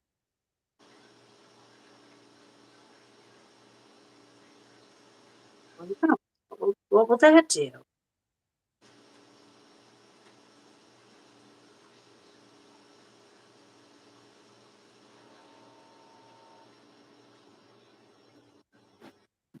I don't know. Does anybody have any fun scrunch ideas that you do? I don't know if I could do a shibori scrunch.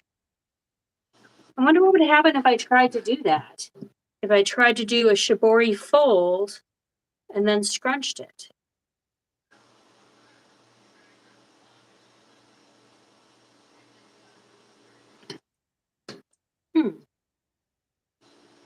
Looking for inspiration. But I think that these are going to need to be on a high point because when I do my shibori dies, the purples and reds tend to stay on the top layers, and then you get those yellows will sink lower down. So if I want to hide these, I think they need to stay on top. But boy, yes, those really do look like chest spots. Maybe I should try twisting on those. I do have wiffle balls, although I have the little bunt pans. Has anybody played with the bunt pans?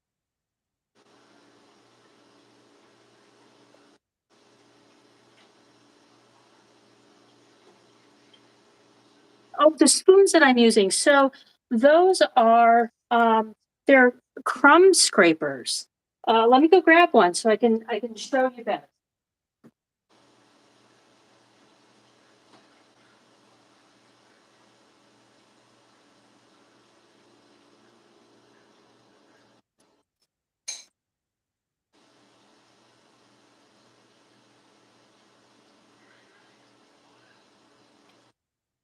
Okay, sorry for the little dead air there, but they're table crumb scrapers. And I bought these early on thinking that they would be really nice for applying dye because the dye slides out very smoothly out of them. I still like to use my syringes to lay down lines of dye because for some reason I end up with that kind of like rush scoosh that happens. But I bought these in a multi-pack because they sell them for restaurant use. See, it's got a little clip on it so you can put it on your pocket. Oh, and I also really like to use these for when I want to add things to those dye bottles that I showed last time. These fit inside the neck of those liquid dye bottles. So if I want to mix up a Glauber salt solution, I'll fill this up with the Glauber salt and I can just right into that. Yeah, the table scrapers, which I've never seen in real life. I've only just seen, like a wait staff comes over and cleans up the thing, and I'm like, oh, yeah, perfect. And that's what fills up your syringes super duper easy. It sure does. Oh God, I forget now, so I'm not even going to try to remember if it comes to me. I saw a way of applying dye in a straight line. I think it was on Instagram. You see so much stuff on Instagram, like, oh, that's very genius idea.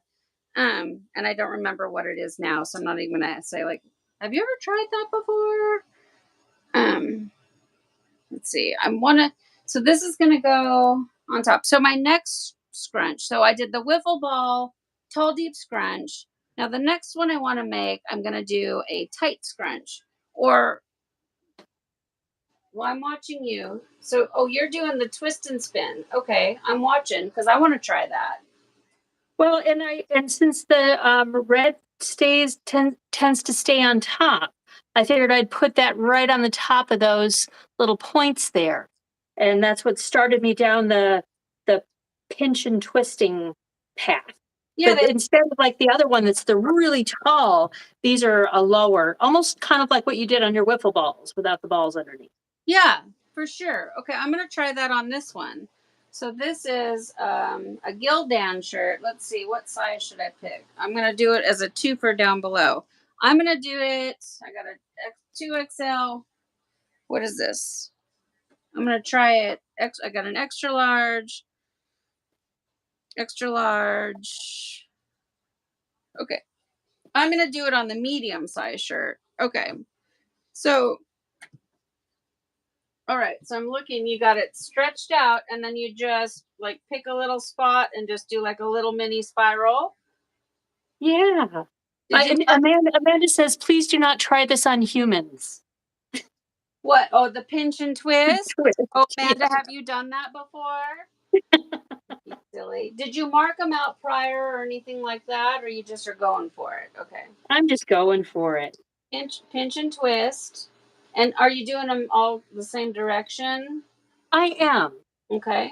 Pinch and oh, but see, I undid that one when I tried it. So I'm looking at you. I'm behind you. So boy, something that look you're making it look so easy. I'm somehow messing it up. So maybe I should start. I don't know if I should start at the bottom or does it matter? Does it matter if I start at the bottom corner, top corner, or It doesn't really matter. I started in the middle because I was starting on those red dots I was trying to cover. okay, got it. So I'm gonna pretend like I got two red dots, and I'm just gonna. How many twists do you give? Just a couple, two, three, Just or it's just a couple okay, because it's they're kind of small, so I guess I'm only getting a couple of twists here, if even. okay. I, I've never done this before. This is very, very cool. Like something super cool I've never tried before. Okay. So I'm just making little cinnamon rolls. You guys, I haven't tied up a spiral without the tool in so long. I think that would be a funny video for me to do. Like, can Steph even make a spiral anymore without using the splatter guard? Because I mean, so far, no. The answer is no. Like these are not Margot's.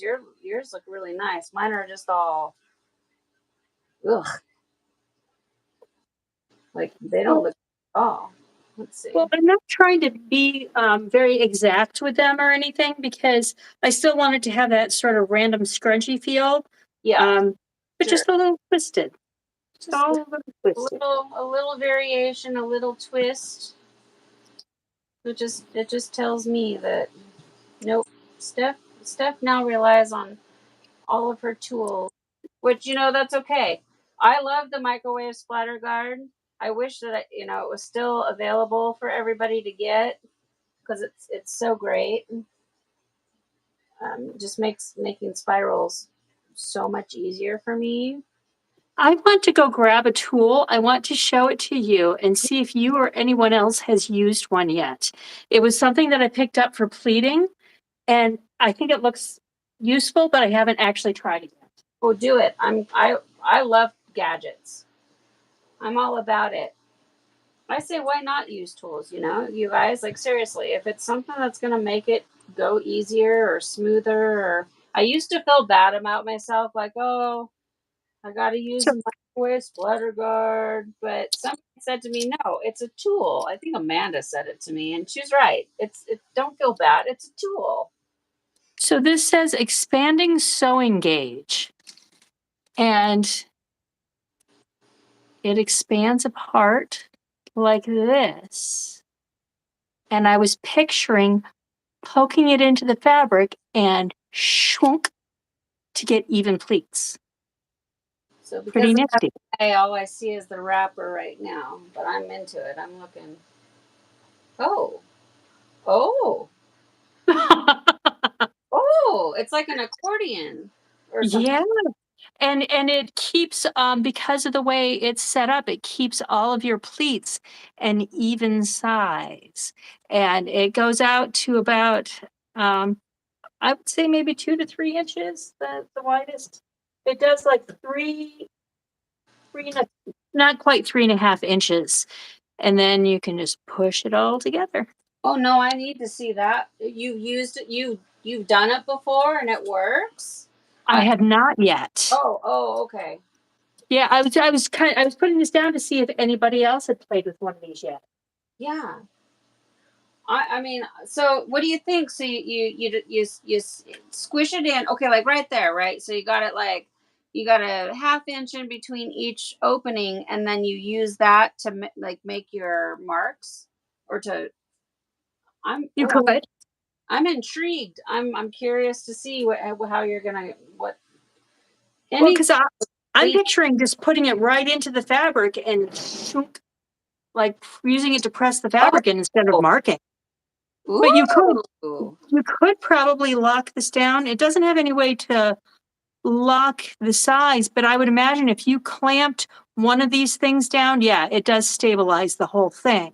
So you could probably figure out what distance you wanted, clamp this down, and then use this. It's got little notches in the tips there that you can use to mark right on those. But Heck, you could I strap a marker to each one of these and do a line. I love the idea of being able to somehow get the fabric up in between and then go whoop and make it hold everything down. Because Yeah. I don't enjoy pleating. I like pleating is therapy to some people. They think like, oh, I can sit all afternoon and pleat away. I don't. I find it to be a chore. So like if that tool could like help me just do all the pleating, I'm all about it. So when you figure it out and give it a try, or you can try it right now, I'm willing to watch and see what you got going. Because like that, I would love it. Bo is always trying to find, scouring the internet looking for tools, and in sewing, like I don't know if it's ribbon making or the fancy beautiful, I don't know if it's chiffon or what, but the shirts, mostly skirts that are just perfectly pleated, and Yes. they use a machine for that. Now I could never afford a authentic machine, but I would love to have a tool that I could just put the t-shirt in and go pleat. It'd be fantastic. Okay, so for mine, I'm considering this, I'm calling this a tight scrunch. And I'm just really putting my bands on it. I think that's pretty good. You guys, if you don't have these rubber bands yet, and I think, Margo, well, I can't speak for her, but my favorite rubber bands in the color purple or green or pink or black or whatever they come in are so awesome for tie dyeing. And these are my favorite rubber bands in the multi-pack of colors. They're just so universal. They're too big for a lot of projects, you guys, but they work out the most of the time. Okay, so Margo, you're putting it around the edge. Okay. I don't I didn't have any particular reason for that. Okay.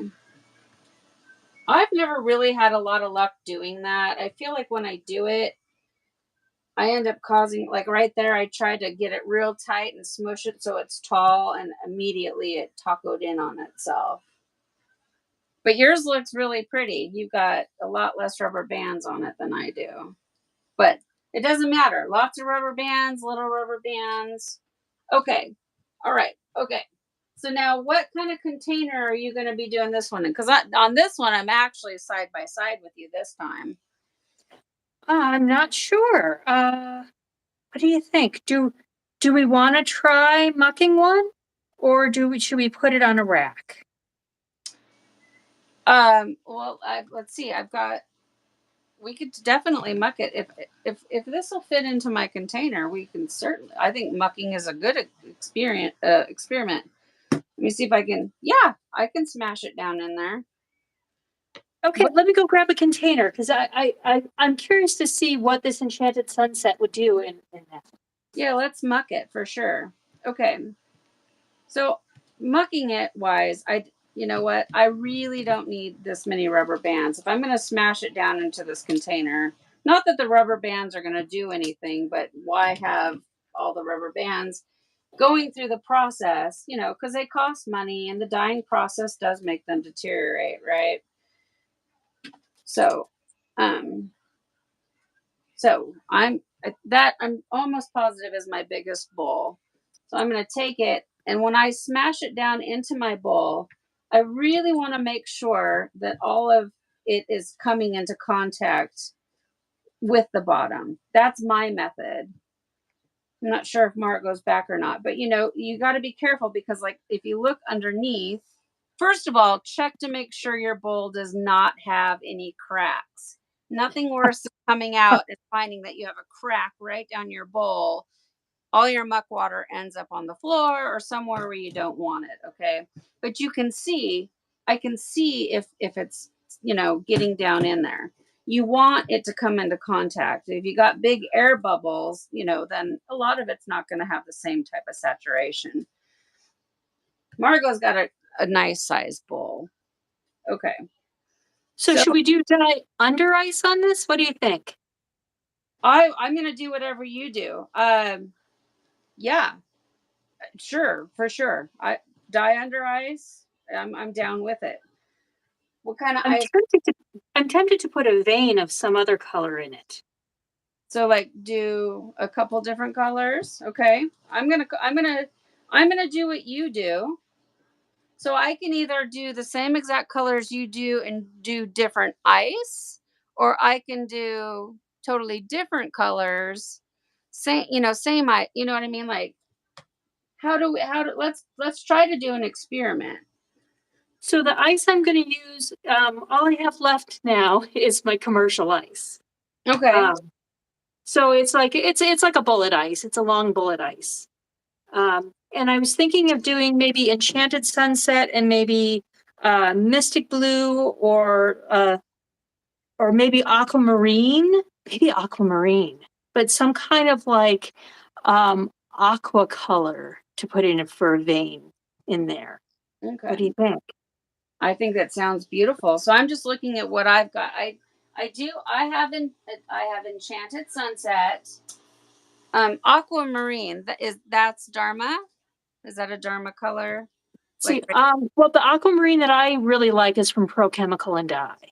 so, okay, so I don't have that. So right off the bat, this could be more of a like I can use the same ice as you, but we use different colors and just see how it works. Kind, you know what I mean? Like Do you have sky blue? I do from Dharma. I do. Because that for me that's kind of poetic, an enchanted sunset with sky blue. Okay, I do. I love the way that sounds for sure. So let's see, Dharma. You know, I've really never used sky blue from Dharma. I I have so many dyes. I mean, I don't. You know, you guys. I hope that when I say like I've got so many, I don't mean it like that. I'm just saying it's like I've got so many that I haven't really even had a chance to play with because I'm so hooked on my purples. Okay, so I have Dharma's regular dye, sky blue. Um, and then I've got the Enchanted Sunset. There we go. So I have Dharma sky blue and enchanted sunset. Okay, so this could be where the experiment comes in. You're going to use your ice. I'm going to use different ice, and we'll see if it makes any type of difference. I feel like being a muck dye, it's not going to make that big of a difference, but it might, you know, Yeah, because I don't think it'll make that much of a difference. But how do you want to lay it out? Maybe we could do different layouts. yeah, I don't know. I mean, I'll do all whatever you recommend, and I'm down for it. So I got mine all scrunched in there. We could stripe it. We could do dye over ice, dye under ice. We could do both. We could do. I don't know. I'm gonna follow your lead on this one.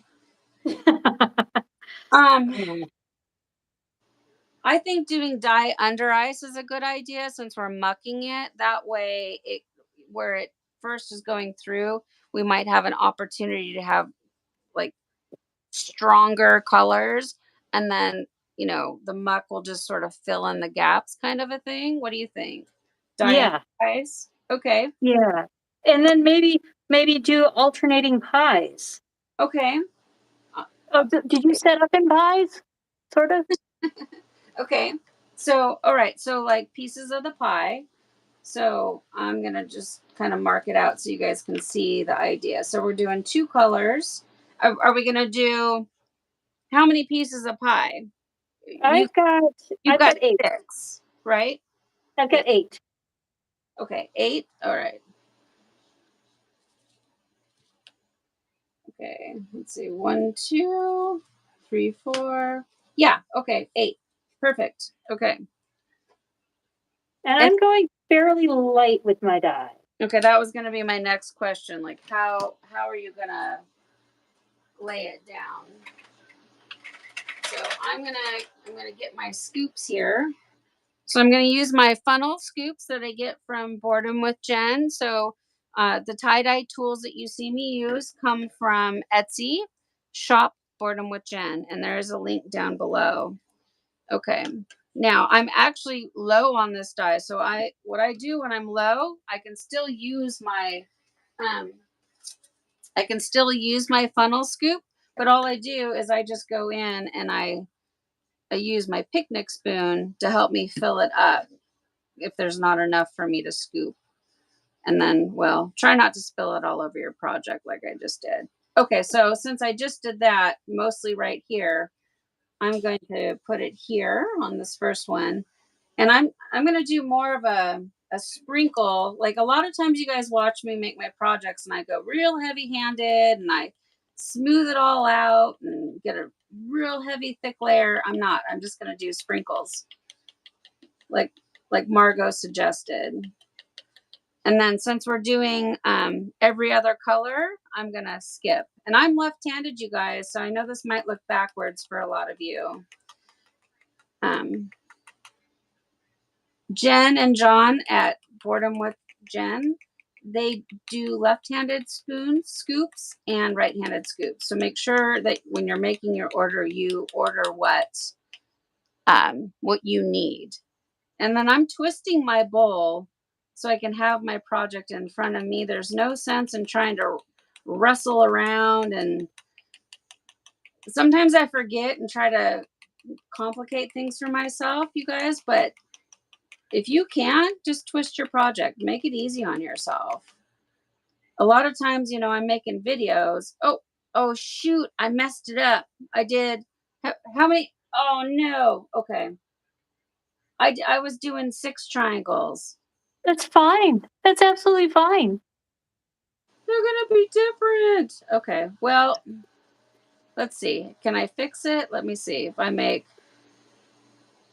I know I don't think I can fix it. I mean, meaning like, okay, blue, enchanted, blue, enchanted. Okay, so Margo, I'm gonna do 3 of I'm sorry, Margo, I messed it Well, up. it's not really, this is not a big deal. That's still the same effect. So Yeah. it's totally cool. So see, I can't talk and work at the same time. But so for me, you guys, I'm making videos, right? So I'm always trying to keep the shot in the view, try not to get my head in there. And sometimes some projects are challenging to make and record. For you guys, though, if you watch me always keeping everything in the perfect shot, don't do that. Remember that you can twist your project. You can put it to where you can see what you're working on. Make it easy on yourself. You're supposed to have fun making tie-dye, right? Yep. Okay, Absolutely. so let's see. Have you used Enchanted Sunset before, Margo? Like I don't even know what to expect yet. Is it a Only purple? only only for the shibori for her website. But I haven't used it on a project yet.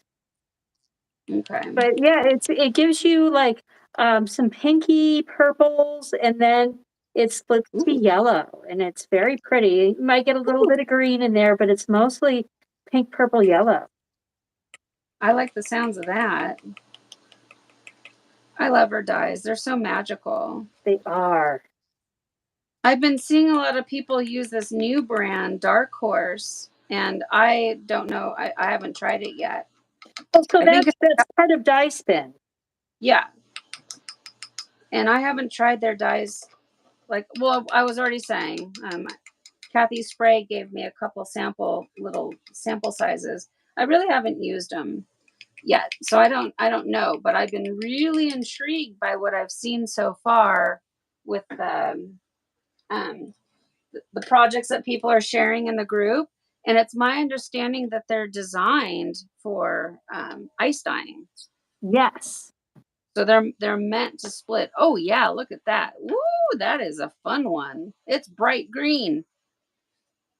The dye. The dye powder is bright green. Exciting. Okay. So because Amanda's dyes are like gold, again, I'm gonna fill mine up with a picnic spoon and set it off to the side. That way I can add more, but I'm not getting a lot of dye all over the spoon because I want the dye on the project instead. You know, I've never done a scrunch where I've done pie pieces. I don't think so anyways. I think I've always just gone like really like little blobs all over. So I'm curious how this pattern's gonna work. Okay.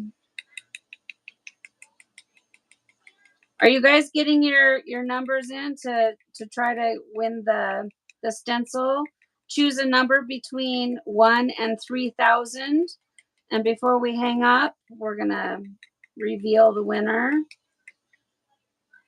If you haven't got your number on, try to peek back at the comments. You know, try not to be choosing the same number, you guys, because Margo and I are gonna have to, you know, look and scroll through, try to help us out.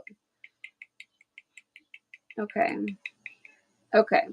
So this is where you and I are gonna do different. You're gonna use your ice. Oh, you left space. I didn't do that. I'm going real close. Oh well, I'm using a lot less dye than I normally do though. So okay. So you're gonna use your commercial bagged ice, and I'm gonna use my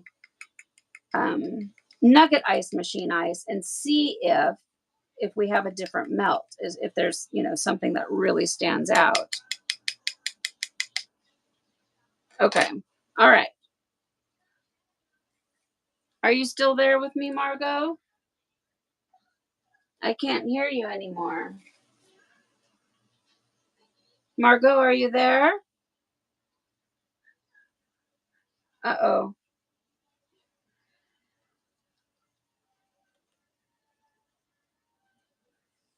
Margo? Nope. We've lost Margo. Okay. Are we at the 2-hour mark?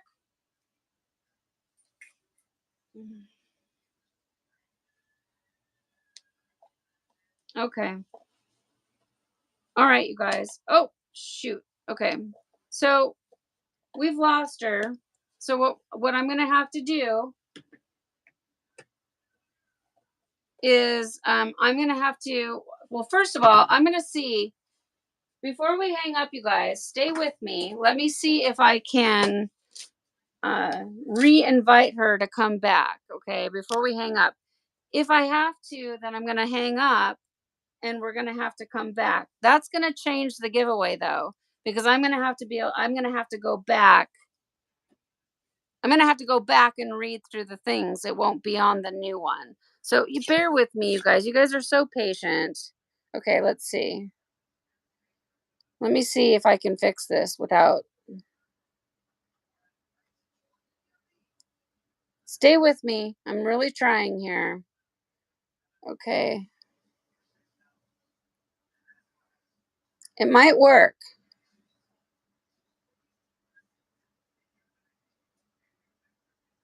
Okay.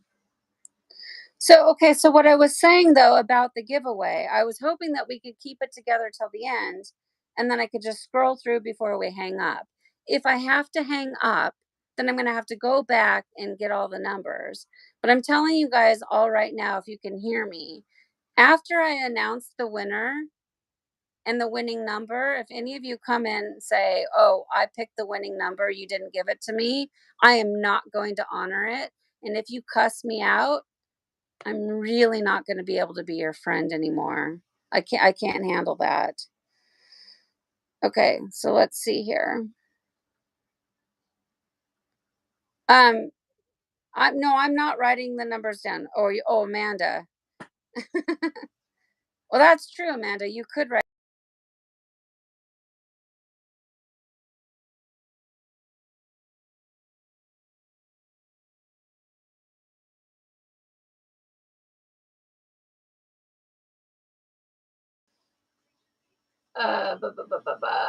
Let me. I'm going to try to send her a private message and see. Yep. Oh, her phone died. Okay. Okay. I'm typing her now. Can you plug it in? Can you plug it in? I'm still here. Because if she can just get a cord to it, I think I can get her right back and we can just move on and keep going. Be patient, you guys. I appreciate your patience.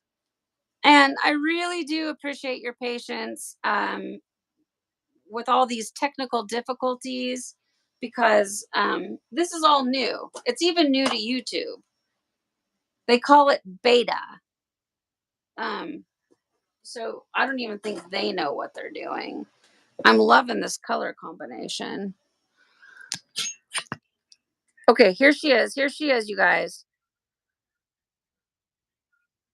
Ah! Sorry about No, no, that. no. It's totally okay. I do it all the time. I'm just glad you came back. Okay. So I got to go back to my YouTube and okay, so I can see me. Let's see. No, it's not too late for the giveaway.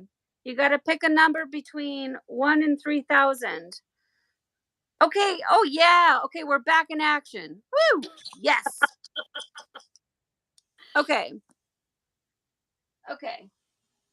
All right. So no, so Sherry, what I was just saying is we're gonna get through this. We're gonna decide the winner, and then next week, if somebody's like, "Oh, well, I chose the winning number," no, I can't tolerate that. And if you cuss me, um, I can't handle the cussing. Please don't talk badly to me. I'm trying to do something nice. All right. Okay. So okay. Woo! All right. I just love the way this color combination looks.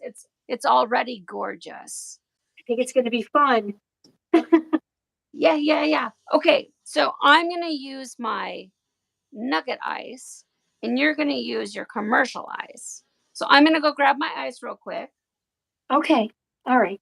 Yeah. So I forgot to plug in my phone, and I'm so new to all of this. I'm still Don't figuring feel out bad. stuff I as we do go. it all the time. So I'll learn. But usually that's the kind of thing that it's kind of like I'll remember because this is a new setup with the camera and the light and everything. I have to figure out a better solution for my cord because it's kind of like hanging right here in front of everything here. Okay, so you have your ice? Okay. So I've got my ice. Okay. I'm So ready. I'll go and get my ice. I'll be right back. Okay, perfect. So I'm not sure if I should do a soda ash sprinkle because like you heard Margo talking about the soda ash burn and I'm learning you guys, I'm so excited to be doing these live videos because I'm learning too. Okay. So I've just been out here on my own island, making tie-dye and sharing it with you guys, not really having a chance to communicate with others and learn from others. So I'm soaking all this up and really enjoying the experience. And I hope you guys are too. Because, you've heard me say it before in my videos. quick little sprinkle of soda ash for good measure, but I don't know if we even need to do it. So I'm learning too. Okay, I think I hear Margo. Okay. So I found this. It's a honeycomb shaped ice, or what is that, hexagonal ice that I had in the freezer. So I'm going to try Oh, that. those are the hexacubes. We love hexacubes here. Excellent. Yeah, no. So you guys, these ice trays are the best, and I will tell you, if you let them sit for like a minute, they come out so much easier. I'm Uh, always using my hexacubes. Well, I mean, it's really not a cube because it's a hexagon, but what else are you going to call them, right? So yeah, that's what we call them here, hexacubes. And I love them, excellent. adore them. Okay, well, so I think that what I'm going to do then is I'm just going to, while you're opening or putting them out, I think I'm just going to go for it. Go for it. Okay. So I have the little scooper that came with the machine. So the question when you walked away is to soda ash, not to soda ash. That be the question. So the shirt has been pre-soaked in soda ash. I say I'm going to go for it, and I'm not going to do the soda ash soak. So let's look. I'm going to try to add a light layer so we can see the colors. It's Woo! always fun to watch the colors bloom. I love that part. Me too. I love playing in the dye. Oh, so it's really pretty. So far, I'm getting a really beautiful blue color, and the other one right now still looking real green. I mean, I'm seeing the dye powder versus the color. So And are we going to do sort of a low water immersion version of this? So it's a fairly intense muck since we went light on dye. that's what you're gonna do with yours. I think so. Okay. Well, for the low water immersion, because I was not planning on doing this, but because I don't think my ice is gonna melt quick enough. I mean, I think my ice is gonna take till midnight. So for me, I can do it off camera. Oh, You know, yes. so for me, for mine, I mean, how do you feel about just letting it just being a straight muck dye? Yeah, yeah, straight muck dye, but just kind of like a low water version. So it's like not a lot of ice. So it's still Oh yeah. Okay. yeah. Okay, so low water immersion means to me that I don't pre-soak it in soda ash and then I use the hot soda ash water to make it bond. I Ah. added enough I so my I can't if I try to I'm going to try, but if I don't want to mess it up, but my project is I'd say about an inch thick and my ice is about the same. So for me, I just put enough ice to where I don't see any more of the fabric showing through. And I'm going to set it and I'm going to forget it on this one. I do, though, want to see well, if you want a low water immersion yours, please by all means do. Because when we do the reveal, you will show the difference. But if you want to set it and forget it, that's fine too.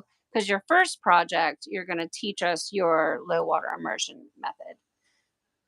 Oh, I'm so excited. These are really hard to get out. It's like really stuck Yeah. in there. So I promise you, if you let them sit for like a minute, so we're in no rush, like set it off to the side. After a minute, they melt around the edges, and then if you just kind of like take it and do like that with them, they'll just go pop, pop, pop, pop right into your bowl. Okay. Yeah, yeah. No, I love these ice cube trays. These are next to my nugget machine. I use those the most. I love them. Okay, so I'm gonna go put this ice back, and then all right. So while Margot's doing that, I still have my very first project. I haven't put dye on it yet. Remember, you guys, I was going to do the one with the dragon's egg. Oh, yeah. I haven't even put the dye on that one yet, or the wiffle ball one. So why don't I put my dye on the wiffle ball scrunch while you're working on that? Now, I'm going to set this off to this. I'm going to get the lid. Okay, now here's the thing, you guys. With these, I've said it before and I'll say it again. With these dollar store, I checked it. There is no crack, but I always still place it down inside something on the off chance. I mean, I don't know if this ice is going to crack the plastic or whatever. And I'm going to put my lid on. I'm just going to set the lid on there. And I'm going to set it in the house where it's nice and warm. And I'm just going to set it and then forget it. So for right now, though, I'm just going to set it on the floor next to me. Okay. Now, I'm going to go back to my wiffle balls. Okay. So I've got this wiffle ball one. Okay. So I've got the wiffle ball, but I also have this, I have the Sinew scrunch. So it's going to be Sinew scrunch. So do I want to do the dragon's egg on the wiffle balls, or do I want to do some type of combination on the Sinew scrunch? Do you guys have an opinion? Margo, how about you? Do you got an opinion, since I can hear your voice? Um, So well, I've got the wiffle ball lemon meringue twists over here on this one. And then I got that sinew scrunch thing going on. And I want to make it super pretty. I've never done strawberry skies, I don't think, in watercolor. I wonder if I should do the wiffle balls with strawberry skies. yes. You can't go wrong with strawberry skies. It's always fun. And part of me feels like maybe I should just do all dye over ice on it and let it, or should I do a little dollop on each, like just a little dollop? I know that I think it was Rebecca said do an X pattern on each one. I don't know. What do you think? Because you've played with strawberry skies way more than I have. Well, I think that doing an X on each one would actually end up giving you some really interesting splits coming out of those spirals. Okay, I'll do it then. I'll try it. Okay. I think that sounds fun. Okay. So I'm gonna bring my bucket back over here, or not my bucket, but my tote, and then we can see how the ice is melting and looking, and it's looking gorgeous. Okay, so I need to put. Okay, so because I don't want the wiffle balls down in the muck, I need to elevate up. But look at how pretty that's looking, you guys. Ooh. Oh, I just love amethyst. I love it. It's just that beautiful magenta. It's not a big splitter, but it's such a pretty color. Okay, so I'm going to twist it this way. Oh, I'm going to go check on that one that's on the heat. okay, yeah. I'll be here. Okay. So, like Margo suggested, I'm going to, just to make it real fast, and my spoons are all pretty much in use. I'm going to use my Strawberry Skies from Amanda Angel Happy Cat Tie-Dye. And I'm gonna do really, this stuff is like gold, and it's kind of expensive, and it's hard to get a little bit because she's a one woman show. So I'm just gonna do very light sprinkle um, for the dye under ice. And I'm just gonna make, it doesn't really look like much of an X, but I don't feel like I need to do a whole heck of a lot. I have found with this color, kind of a little goes a long way, because it really just breaks down and does its own magic. It's such an amazing color. So, you guys, have I talked about Amanda and, or I guess I should call it Happy Cat Tie Dye and her business? Because I've been receiving some, private messages from you guys, and a lot of you are not happy. Um, and if I've already spoke on this, stop me now because I don't remember. But Amanda is making these amazing colors. She is not Dharma. She's not Pro Chem.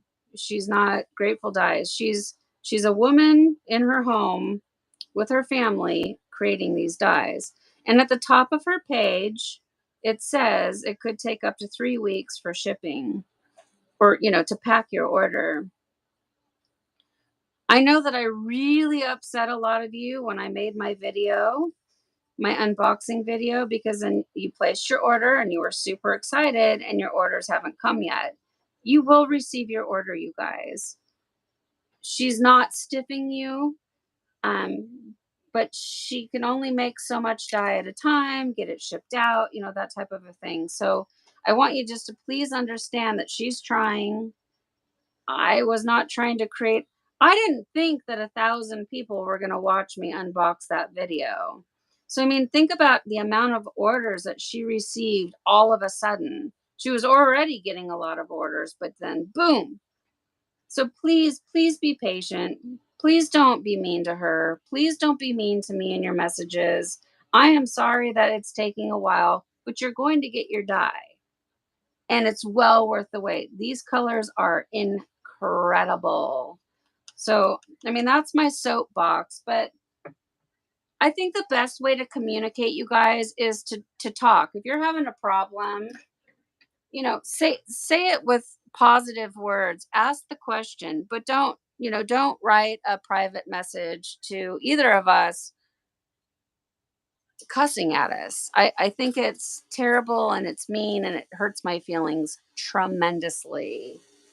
Okay, so for this one I'm going to be using my the commercial ice, it's my commercial ice machine ice, and I'm gonna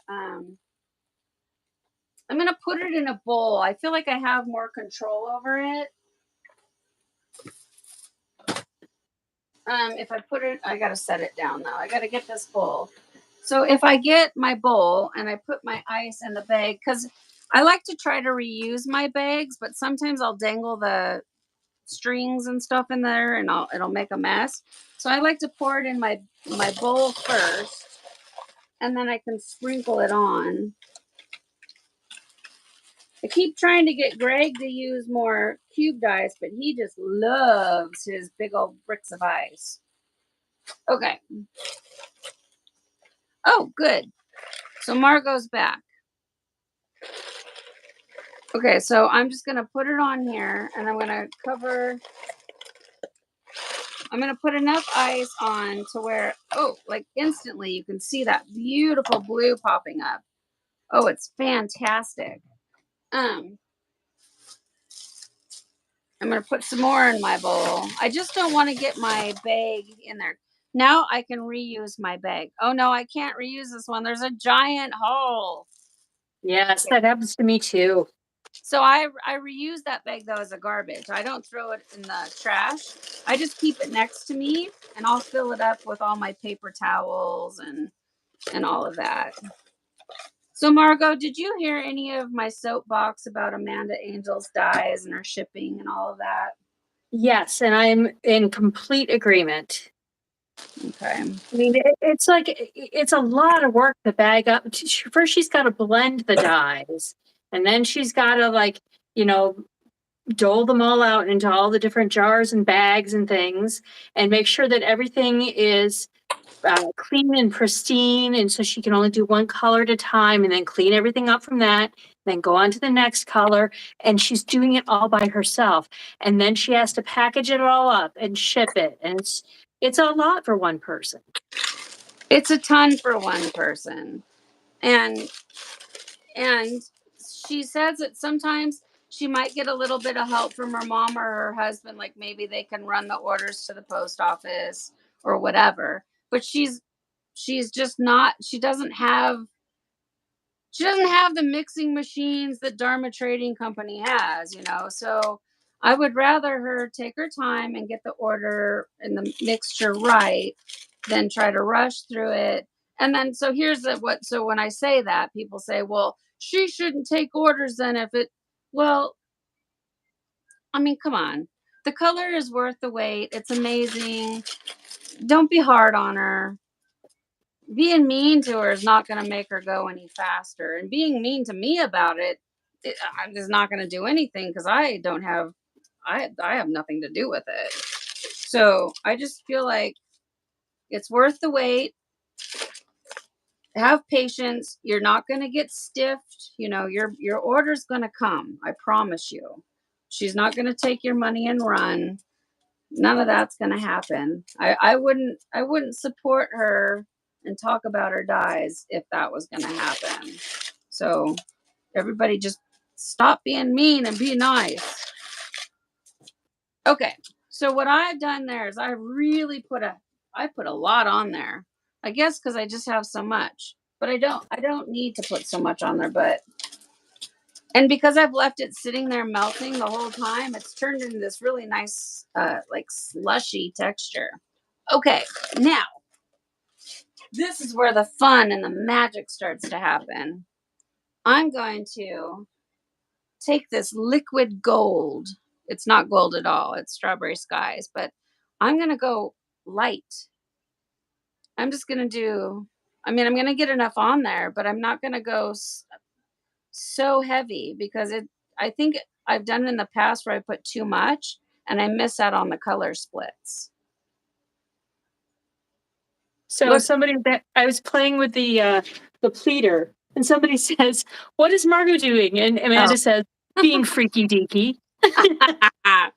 Yeah, she's the freaky Farnsworth, y'all. But I was testing out this little pleater doohickey to see. I have a damp apron here, and I was curious to see if I could really. It's hard to have it contact everything, but once you get it started, look at that. Boom. Okay, I gotta see again. I'm over here going ooh over my strawberry skies hitting the ice. Okay, I'm watching It's now. so much fun when it does that because you watch it bloom. Oh yeah, no, it's doing it. It's okay. All right. Okay. Okay. Okay. Hey, yeah. So Yeah. they're not perfect, but like Well, do it's it. certainly Do it. Is that soaked in soda ash? Because I'd be it curious. is. So you band, you remove it, band it, or tie it, whatever, and then do it again, and then do it again. I'm really intrigued by this. Or I mean, Let if me you're just not ready, don't do it. But you know what I mean? Like I'm curious to see how those pleats are gonna come out. let me just grab my Sinew color. I love that. Because you guys, if we could figure out a way to make pleats easier, I'm all about it. Like seriously. Okay, I think that's enough. And I don't know if you guys were paying attention, but when I was taking up on my spoon, I was hardly taking anything. Like what is that? Just nothing. It's like just little droplets of dye. And then I used to take big whole honkin' fill up my spoon and go, but I mean you can see already how much color is coming out with just little tiny taps. So I know that I've been wasting dye for sure. Yeah. I really think Margo's onto something with this tool. I think that's totally awesome. I can't find my Sinew color, so I'm going to use my Aw. old one, my pre-gen one. That it's one of those tart tamper thingies. Hers is far superior. Okay, well I think okay. Well, darn you, Margo, you should be showing off your cine puller. But here's the thing. If somebody right now on the channel is brand new, they can't afford a cine puller yet. This is a good way to show how they can get something going right away. Yeah, and it still gives you better mechanics than if you're holding on to that big roll. And also, if you pull when you're working from a big roll like that, you force that down into the roll, and it becomes this globby, hunky mess. So it's better to wind some off onto something. I definitely did that. And when I got my sinew puller from Jen, it was so wrapped and around and down. And I had to cut it. And then once I cut it, everything was cut into like 6-inch strips. So it happens. Um, let's see, I'm trying to find a roll of sinew. Oh, where is I have a sinew puller that has a full roll on it, but I can't find it. But okay, so sinew is a wax covered string, and you can just pull it off here, but like Margo just said, when it's this big fat roll, it just tightens and tightens, and then it makes a huge mess out of it. So Margo, what is that, a tart tamper? It's called a tart tamper. And so it's for like if you were pressing dough down into a muffin tin, you could use this to press and shape that dough. Oh, okay, I've never made a tart before, so I don't know.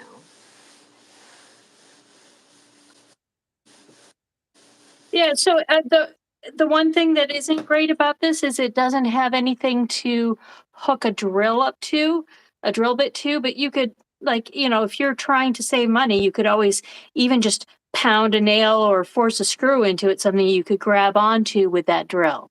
You could McDiver it. 100%.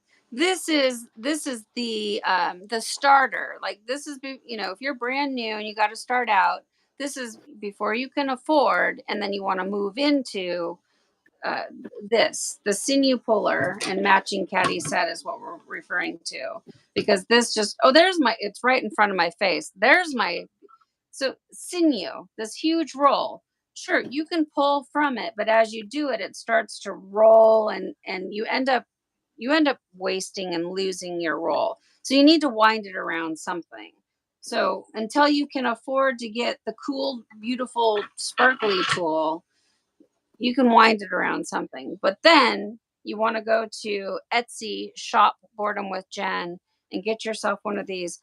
Also, you want to subscribe to my channel, leave a thumbs up, and click your bell and set it to all, because I'm giving away sinew pullers and caddy sets pretty regularly. So you might have the opportunity to win one, but you won't win one if you don't come back to the channel all the time, right?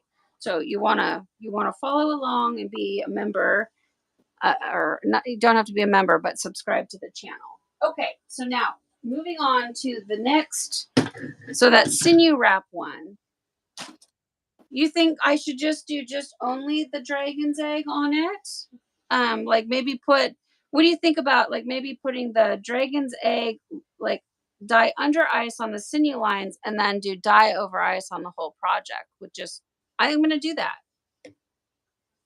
That would be really interesting to see what happens with it. Well, do you think that would be okay? I mean, or It should work out fine because the splits will still move. So yeah, I mean, so the only other thing that I've done that I really liked is I mixed, or I did side by side dragon's egg and sea glass. so like dragon's egg and then sea glass on like on the scrunch kind of thing, like all in the same project. Okay. Yeah, I don't I, use sea glass very often. I've had a lot of issues with sea glass not. Well, first of all, it kind of speckles a little bit and it turns red. Well, green and red, which I guess dragon's egg is kind of green. Does your sea glass do that? Or no, celadon? Celadon. How do you say it? Celadon. Celadon, yeah. Well, so sea glass, I get kind of a pea green color out of it, so it'll be a pretty aqua, but then there'll be kind of these pea green colors. But I use that sea glass in the shirt that I showed earlier. So But that was this is, beautiful. That was like a really beautiful sort of light aqua turquoise blue. but it does have that greenish tone in it from the sea glass. Okay, I'm gonna go. I need to grab a tote to put. I'm gonna grab that. I'm just standing right over here. I can still hear you guys. Okay, let's see. Okay. So I'm Well, playing with the. I'm gonna try what you're doing there. I just did completed Sinew lines, and now I'm going to scrunch in between them. Okay, good. So we'll have 2 projects. Oh, is that an apron? Oh, that'll be fun. It looks these aprons dye up really well. I just sent Kelly Walker, Scott and Kelly Walker. I sent her an apron. I had a pile of stuff on the bed that I've been, or on, like, in the back bedroom where I kind of sort things out. I've been staring at this little stack of stuff that I pre-washed and for years, and I'm just like, I'm never gonna do anything with it. So I just threw it in a box and sent it to Kelly.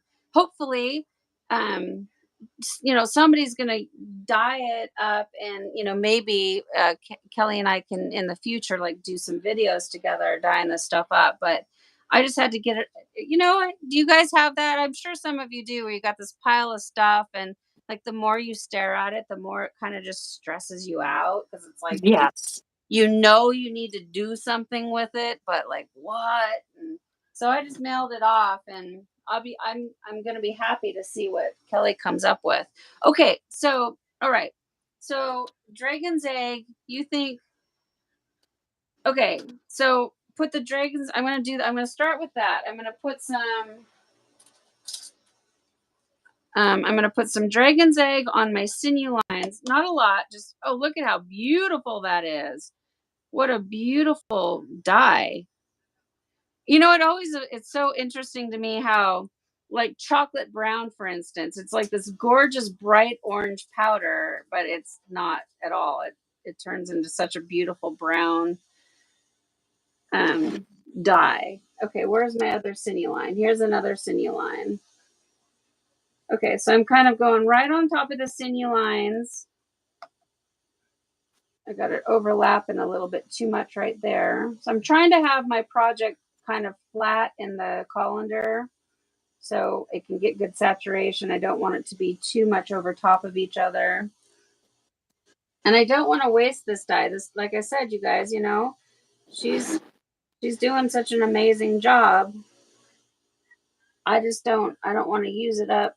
I want to just use the right amount. I don't want to be too heavy-handed with this dye because I want it to last. This stuff is like gold. Well, and also that way you see the splits more too if you go lighter with it. Absolutely. Because if I just coated this like I do with other things, I'm not really going to know what's happening because I'm oversaturating my project. Okay, now those are my sinew lines. Now I think what I'm going to do is I'm going to kind of stripe it out a little bit. So I'm going to put a little stripe on my end here. I'm going to come here in the center, make another little dye under ice strip. Okay, and then in between there, I'll just do another one. I'm going to look over and see what Margo's got going on. Oh, so Margo's using her cake molds, silicone cake molds. That silicone cake molds are amazing, you guys. So this over the sink strainer that I'm using, the silicone cake molds that Margo, the red things she's using, you will find links down below in the description box of this tutorial or this live video, and you can order. The links will take you right to Amazon, and you can get them. I try to make it as easy as possible for all of you guys to find what you need. Okay, I think that's pretty good. I don't want to overdo it. Okay, now that's the dye under ice. Well, maybe I'll put a little bit more, right? Like this. Okay, so do you think I should do some of the, did you say sea glass? I was saying the Celadon. Okay, all right, so that's my dye under ice. Now, I'm actually curious to see what happens when you do that over ice too, like the same thing, the dragon's egg. I'm really curious to see what that does. Okay. So because I have a little bit, actually, no, I'm going to go get some fresh ice, you guys. I'm going to go right over to the machine. It's been dropping while we've been playing around. So I'm going to go get some fresh ice. I'll show you what it looks like when it's fresh. So I'm going to do the same thing she's doing, but I'm going to use Happy Cat Wandwood. I did a shawl in this with a really light application, and I got some pretty peach colors, like peach and avocado. It's like really cool. Ooh, Does I, interesting I love things. the sound of peach and avocado. Before I break this up, I just wanted to show you guys. So when it comes out of the machine, it depends on your setting. But you guys watch Greg, right? And he likes to put the whole brick right down on his project, and that is totally fine. Ice is ice, and um, moving forward, we're going to start doing a lot of ice experiments. You're going to hear me bang really hard because I want to break this up into cubes. But this machine makes these awesome sheets of ice. So like if you don't have gutters and stuff or ice barriers, you can just place it on there. Anyways, I just wanted to show it to you before I break it up. I love this ice machine. It's just more work to use than the nugget ice. The nugget ice just keeps coming on out. This I have to do a little more work, but it's not that hard. I love both machines, and I recommend everybody getting both of them if they can. Okay, I'm gonna make a little noise here. I'm gonna bang it up. Okay, and I'm gonna go grab ice. Okay, here we go.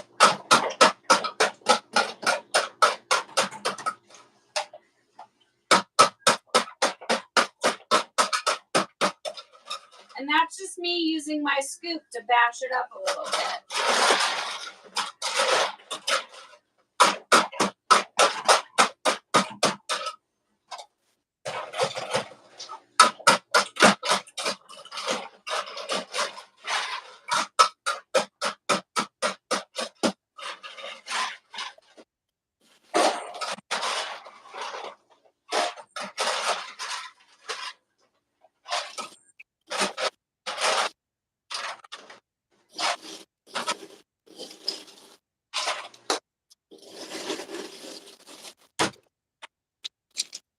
Okay, I know that's loud. I'm sorry, but now see, you guys can see I've got these ice cubes. And they're good. Look at how great those ice cubes are. I mean, they're exactly what you can order, not order, but when you go to the market, you get the exact thing. It was a huge expense up first. It's like, $350, but it has paid for itself time and time and time again. And the link is down below. Ooh, look at, I'm already seeing this gorgeous turquoise come out of this.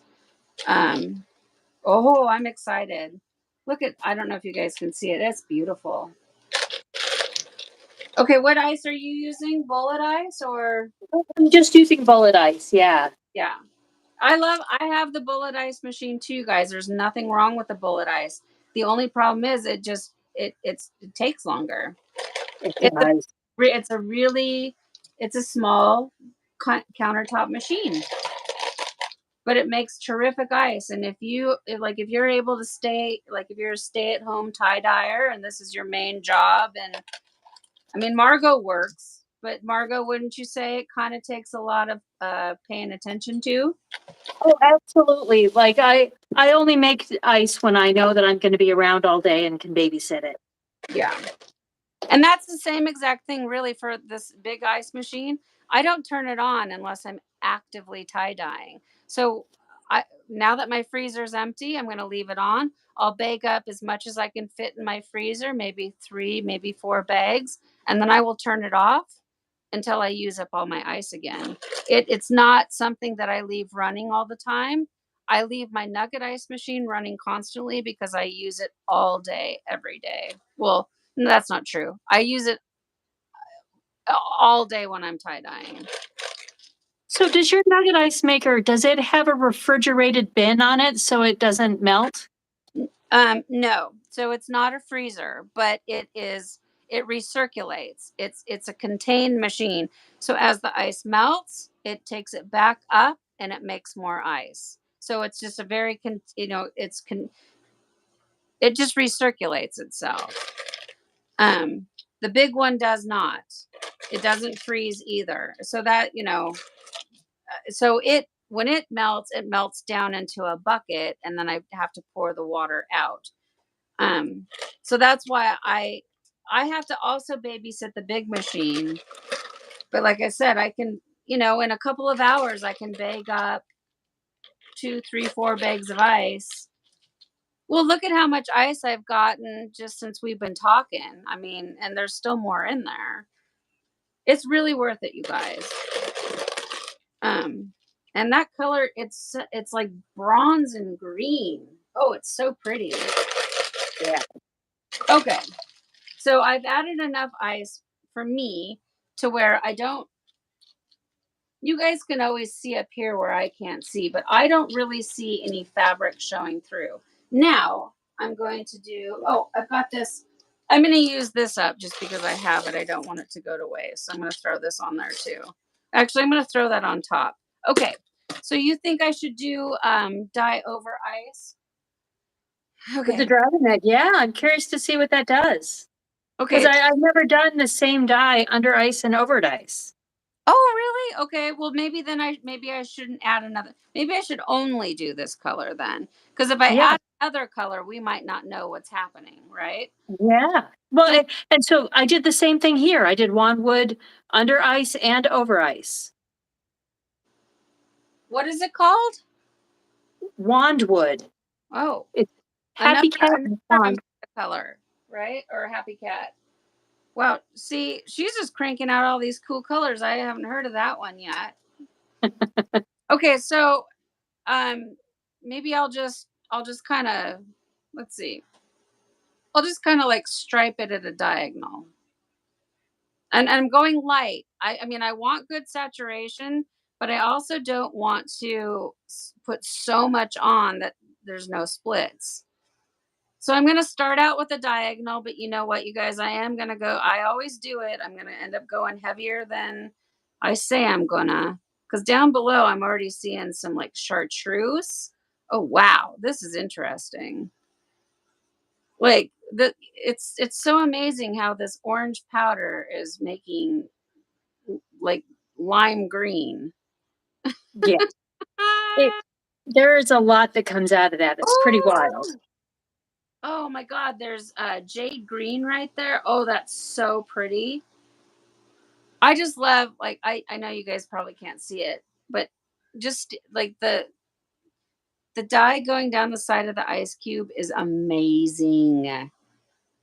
This is my favorite part. Oh, but I don't want to go too heavy. It's almost like forest green. Like forest green is popping out of this right away. Okay. I'm going to stop right there just for now because I can always add more in a minute if I don't feel like it's breaking up enough. Woo, that is pretty. Okay. All Oh, right. so Bonnie was asking me if there was a container under my basket or if it was a muck dye. There is a container under it. Yeah. But you're not actually muck dyeing it, are you? No, no, I'm not. Okay. It's in a basket, and so it's rack dyed. Yeah, because if you didn't put anything under it, then the melty water would go everywhere. But it's Yeah. raised enough to where it's not going to be soaking in the muck water. Yes. Yeah. Yeah, it's up about 2 inches, so yeah, it's well clear of that. Yeah, depth perception from the overhead view is difficult. Like for mine, I mean mine is, I mean my tote is 6 inches tall, but it kind of looks like it's just, on there, but my muck water is not even going to come nowhere near this over the sink strainer. Do you have So these? I'm gonna go put my ice back in the freezer and check on the one that's on the heat. Okay, good. Awesome. I don't know if Margo has these over the sink strainers, but you guys, you need to get these. They're awesome. They come in a 2-pack. I know people have been showing me that you can get them from Walmart, but they're twice as expensive. I think I got this 2-pack for $20. It might be a little bit more now because that was a couple years ago. But these over the sink strainers are amazing because I'm going to throw another one in here real quick right next door. I got to pour this water out before I spill it. Okay. All right. So, I mean, we're starting to get close to winding down, you guys. So, I'm just gonna say it again. I'm gonna be giving away. Um, I'm gonna be giving away 2 of these giant, gorgeous stencils. So the way to enter in is to pick a number between 1 and 3,000. Whoever is closest to the number under and whoever's closest to the number over, you each are going to get one of these, okay? So play along if you want to. It's big. I did the measurements in the beginning. It was like 17 inches by, I mean, it's a full size extra large shirt. But if you want to win one, get your number in. Okay. So here is what's been on the heat. And my sides are currently measuring like 120. And the top is measuring 79 and a half. So it's like that ice is all melted and it's all gotten warm. That is gorgeous. Yeah, and can you see the blue on the sides? I do. I do. That is so pretty. Tell me one more time what color that is, please. Strawberry skies. What? Oh my God. That is so gorgeous. Oh, I'm excited. Woohoo. I'm so And excited. I'm curious to see what these little yellow blobs end up doing because I did a denim jacket. Where is it? With strawberry skies. And can you see the yellows that I got out of it? Oops, there goes my camera. Easy. There we go. But can you see the yellows that ended up happening? Okay, so I got that delay. So in the bowl, I see those beautiful purples and then the orange. Purple and orange. I love it. Oh, look at that. That is amazing. That right there is a Monet water lily painting on a jacket. Look at Look the sleeve. I at that. love how the sleeve came out. That's strawberry skies on that jacket. Yep, strawberry skies only. Whoa. Isn't that crazy? Yeah, this area is kind of wild to me to get those bright yellows out of it. But I swear, every time I use it, I get something different. And there's the Yeah. back of it. I've received or not received. I have gotten some bronze, so pinks and blues and greens and all that, and bronze. I haven't had. Oh wow, I haven't had yellow like that though. I love it. That is incredible. So you guys, you see why it's so worth the wait. It's like make your order and just forget you ordered it. Look at that. Look at see, I'm like touching my screen. Okay, on the back, on the left shoulder back, and then on the upper right, look at those flower blooms. Yeah. It was tall, deep scrunches. Somebody's asking what I did. Soda ash soak, spun it out, tall, Wow. deep scrunches on a rack. And Wow. yeah, it's That's wild. Margo. I mean, that turned out so beautiful. Thank you. Did you share that with Amanda? Oh, I sure did. Yeah, I bet she's like so happy about that. I mean, look at that. That's very intriguing. And what kind of is it? It's a denim jacket. It was white denim. It's Wow. from the Gap. I have a little denim jacket. It's not really denim. It's like Costco type denim, right? It's soft and stretchy jean material. I got to do something with. You guys have seen me do the shiitake mushroom jacket. I've got to strip that thing and start over. I hate that thing so much. I might try to do something like that though with this other one I've got. So pretty, so pretty. So Margo, I know we need to get moving, but you did some kind of roll twist type. I got one more scrunch to do. Um, Okay. what was because I when I was wrapped up and I don't remember what I was doing now, but it was like a scrunch roll or something. Not the spiral ones we did, but you did something else in the beginning. So I would take here, let me grab a piece of fabric to show you. Because I have one more. I got one more over the sink strainer that I can put it in. I want to try something different than a tight scrunch and a regular, watercolor scrunch. I want to try to roll scrunch or. So what I did is, I would grab kind of side by side handfuls so it's more of a horizontal line. Because the one that I think that the shirt that I liked that I showed at the beginning, I did like this. And so there are these side by side sort of handfuls and sort of rolls. And then you can come over beside and roll. And so you can just work your way up, kind of rolling it as you go. Okay, I'm watching. So I see the towel. And okay, your hands are kind of down at the bottom. Okay, now, now I can see it now. Okay. And so I think about things sort of rolling under a little bit as I'm doing it.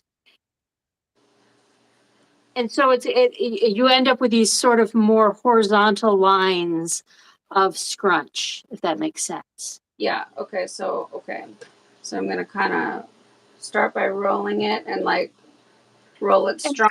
Am I right? and think almost about like kneading bread or like a cat kneading something, and kind of work your side to side a little bit. Okay. And you're not actually rolling it though. You're just scrunching, right? I'm scrunching, but I'm kind of scrunching my hand in so it does kind of roll a little bit under, if that makes sense. Okay. Okay. I'm trying it. Okay. Okay. I scrunched it and kind of rolled. Now I'm gonna kind of scrunch and roll, like making twisty breadsticks. Yeah. Okay. But Okay. let your fingers really go out and like grab a handful and just yeah. Okay. And think about kneading bread and just kind of rolling it under a little bit. I'm gonna start. I'm gonna start over. I'm gonna kind of really grab And, it. and push your hands towards each other a little bit too. So Oh, you're oh, really kind of oh. scrunching the whole thing in and up.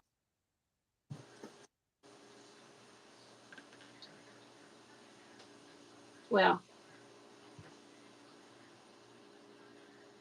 I mean, it's all in fun. The little scrunchy roll. Well, I feel like I want to twist it more, but maybe I Go should. for it. There are no rules. Go for it. Okay. See what happens. I'm gonna bring my hand. So I'm gonna take big scrunchy. Yeah, and then kind of roll your fingers under a little bit. Oh, Almost like roll that fist under a little bit. maybe towards me instead of okay. Ooh, yeah, I'm really making some twisty bread now. Ooh, somebody just did one and she said she did stormy sky and rosewood on it. DOI. I've got rosewood, but I haven't played with it a whole lot. Who makes Have you? rosewood? That's Pro Chemical, Oh, I don't. and Yeah, I don't have it. it's a soft orangey, like reddish orange color. Um, but it's kind of like leans a little brown. And I did an apron where I used that and uh, dark green on it side by side, and they came out really cool. Sounds beautiful. What? Oh, well, I've got. I think no, I've got rose wine. Rose wine is Oh, free from Prochem. yeah, that one's wild because it splits green. So it's like a darker pink and it splits green. Yeah, and you know how much I love the magenta and the green, like the spicy plum. Like I can't get enough of it.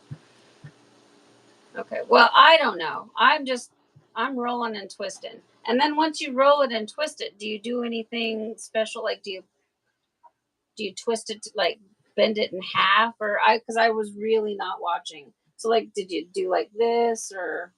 No, because I just kind of like everything was brought together as I went up, but I say you do your own thing and see what happens.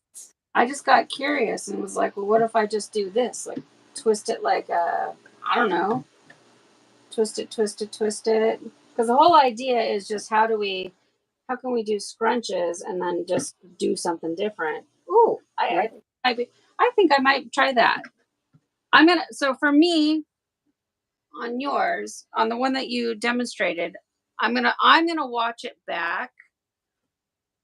You know what I mean? Like I'm gonna have to watch it back and watch how you did it. I think what I'm gonna do on this one is I'm gonna roll it up like a cinnamon roll. Well, I was just watching what you were doing with the twisting and then doing a spiral out of it, and I wonder if that'll give a variation of that star flower. I've never made a star flower. I haven't either. And then, so I just rolled it up from the bottom. And then if I just roll it like a maniac and twist it, twist it. I think with the star flower, what you got to do is do like the center, like the freaky Farnsworth. You know, you got to get like an airplane fold going, I think, and then roll that airplane fold up. I think, you know, and then roll it into like a spiral. So now I'm gonna wrap this thing up. Like, who knows what's gonna happen with it? Like, literally, I've never done this before, so I love it. That's gonna be fun. And then I'm gonna secure it with a rubber band. And then I think I'm gonna just like stripe the die on it, and then just see what the heck happens when it opens up. There, you know, just like stripe it, or maybe exit like a spiral, like a pie pieces. Yeah, I like it. Okay, so Margo, is your ice melted enough to do your like hot water method for the low water immersion? Is it melted enough to do it? Oh yeah, the ice is completely melted. Okay. Well, I'm gonna be. Do you mind showing and explaining how you do it? Because I would. I'm not gonna do one, but Well, I mean, what I usually do is I do just this. I just let it stay on the heat. But I could definitely pour some hot soda ash over this well, because I could get. do not want you to if it's not what you had in mind for your project. I just was in the I beginning think, we were talking about low water immersion, like, or you know. and I think I might be a little confused on what low water immersion is because I just figured that this was, it's low water, so that's what I Oh, figured. So I think I was confused, but okay. I'm curious to try that. So would I get water up to what, like 170 degrees, and make a strong soda ash solution and pour over it? Okay. How about we don't listen? Let's not low water immersion this project. Let's let it's too beautiful to mess it up. How about we don't? Um, Okay. we could low water immersion right this second, but how about we low water immersion next Tuesday? Well, no, well we can because we're going to be talking about stencils. Low water immersion is a technically is a completely different project. You do not soda ash soak your shirt. Soda ash is introduced after the ice is melted, type of a thing. So I thought you had some special technique of low water immersioning your projects. I So don't. oh, okay. Then no, please. Just I don't want. confusion. No. I don't want you to add or do anything. It's perfect the way it is. I don't want you to start messing with it. I mean, unless you already planned on doing stuff to it, but don't do it. Really, Bo, because I can't hear it. Okay, you guys both said I'm getting a ton of feedback. Are you hearing that? No, I'm not. I don't hear it either. Okay, really quick, and then let's get to the giveaway. We've been on here a long time. Let me grab my tote. There it is. Let me get my tote back. Okay. Oh, shoot. I got bins everywhere. Okay. So this is the whatever you want to call it. I don't know what it's going to be, but it's just like a quick the whole idea of this, you guys, was to make some watercolor stuff because next week Marco's going to teach us how to paint them and remove dye with decolorant and stencil them and make them beautiful. So we're just really trying to do quick and easy, beautiful watercolors on our projects, um, and then add to them. So, but look at, Bo, I really can't answer you. Okay, so look at how pretty. Let's see. Everybody says it sounds fine. No feedback. Okay. All right. So now, okay. I want to do some happy cat tie-dyes on this other thing. I don't even know what to call it. It's like a pretzel. Um so this is what I have to choose from. I've got Druid's Grove, Ice Storm, which I don't want to do Ice Storm again because I just did it. I've got Noble Purple, Flying Forest, Black Magic, and Schnozberry. Black Magic's pretty fun. Okay, so Black Magic. Should I just only do Black Magic, or do you think I should add a second color? Or You could totally add a second color. So Black Magic will split. It gives some kind of reddish purple colors. Yeah, it's interesting. Reddish purple is beautiful. Okay, so it's thick. Is it a good saturator? Because this is pretty. It's pretty bound up and thick. It is a good saturator, but you also might want to pair it with something, maybe with some blues. Okay, yeah, because blues are good saturators. So so for blues, I would have to go into Dharma's, whether it be special order or regular Dharma's blues, but a splitting blue, but blues don't really split that much. So, Oh, Sapphire Blue's a nice splitter. Do you have that one? oh, it does? It splits? Sapphire? Yeah. Sapphire splits into kind of a purple and a blue. Oh, well, I know it's Strong Navy does that too. I love Strong Navy. Well, Strong Navy might be cool.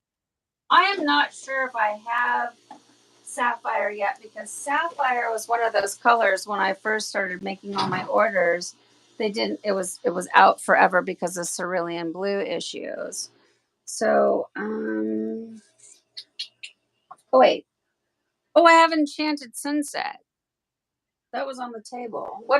What's Enchanted Sunset look like? Oh, that's the one that we just used on that one with the pie slices with sky blue. Oh, okay. So yeah, definitely. Okay, that's why it's on my table. Okay. Do you have a teal green? Like jade green, or Sure. I have teal blue from Dharma, but that's kind of more gray colored. Yeah, jade green might look cool because that has the turquoise in it, so that would help it penetrate. I've got Bahama. Well, I've got all of them. Let's see. Oh, that's nice. I also have these fun colors that I've got. Oh, I've got Moody Blue. I've got Parisian Blue. Oh, I never got that one. Yeah, it was one of those colors that Kathy Sprague was able to get, and I don't know what is going on with Dharma, but like I don't think they're gonna make it.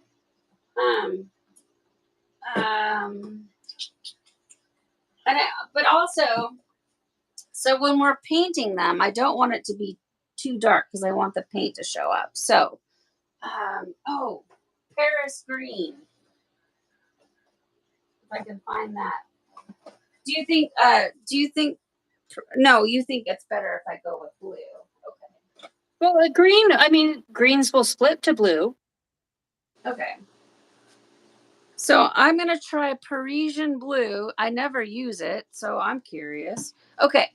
So Black Magic. Okay. Now, do you think I should do pie pieces or just stripe it? Well, I guess it's all the same, right? So, I mean, if I do a line here, a line here, a line there, it's like a pie piece. Yeah. Okay, so Black Magic. Okay, here we go. Oh, do you think I should do dye over ice or dye under ice? I don't know. I would say probably dye under ice because that's so dense. Okay. You want to make sure that the dye really gets in there. Okay. I appreciate your feedback. Okay, and I'm going to try to take it through the center of the like the fold, so I get it in there. Let's see. I'll do like the crisscross like this because I can always add more. Okay. All right, you guys. So we're getting to the point where we're gonna start wrapping up and saying our goodbyes. So if you want to get involved in the giveaway, get your number in between 1 and 3,000. Margo knows the number. I know the number. It's written down. It'll take us just a minute. Margo, what I'm gonna ask you, if I don't know if you can, to help me, like if you can take the numbers above, uh, so above 1,500. We're looking for the number that is closest to the remember the magic number I had you write down. I do. Okay, so you want to get the number that's closest to it above the number. And then I'm going to take the numbers from 0 up to the number and pick whoever's closest while you're watching me do this. Oh my gosh, my iPad's going to die. That's the only way I'm going to see the numbers. You guys, don't go anywhere because we're about to do the giveaway. I've got to plug my iPad in though. Hold on.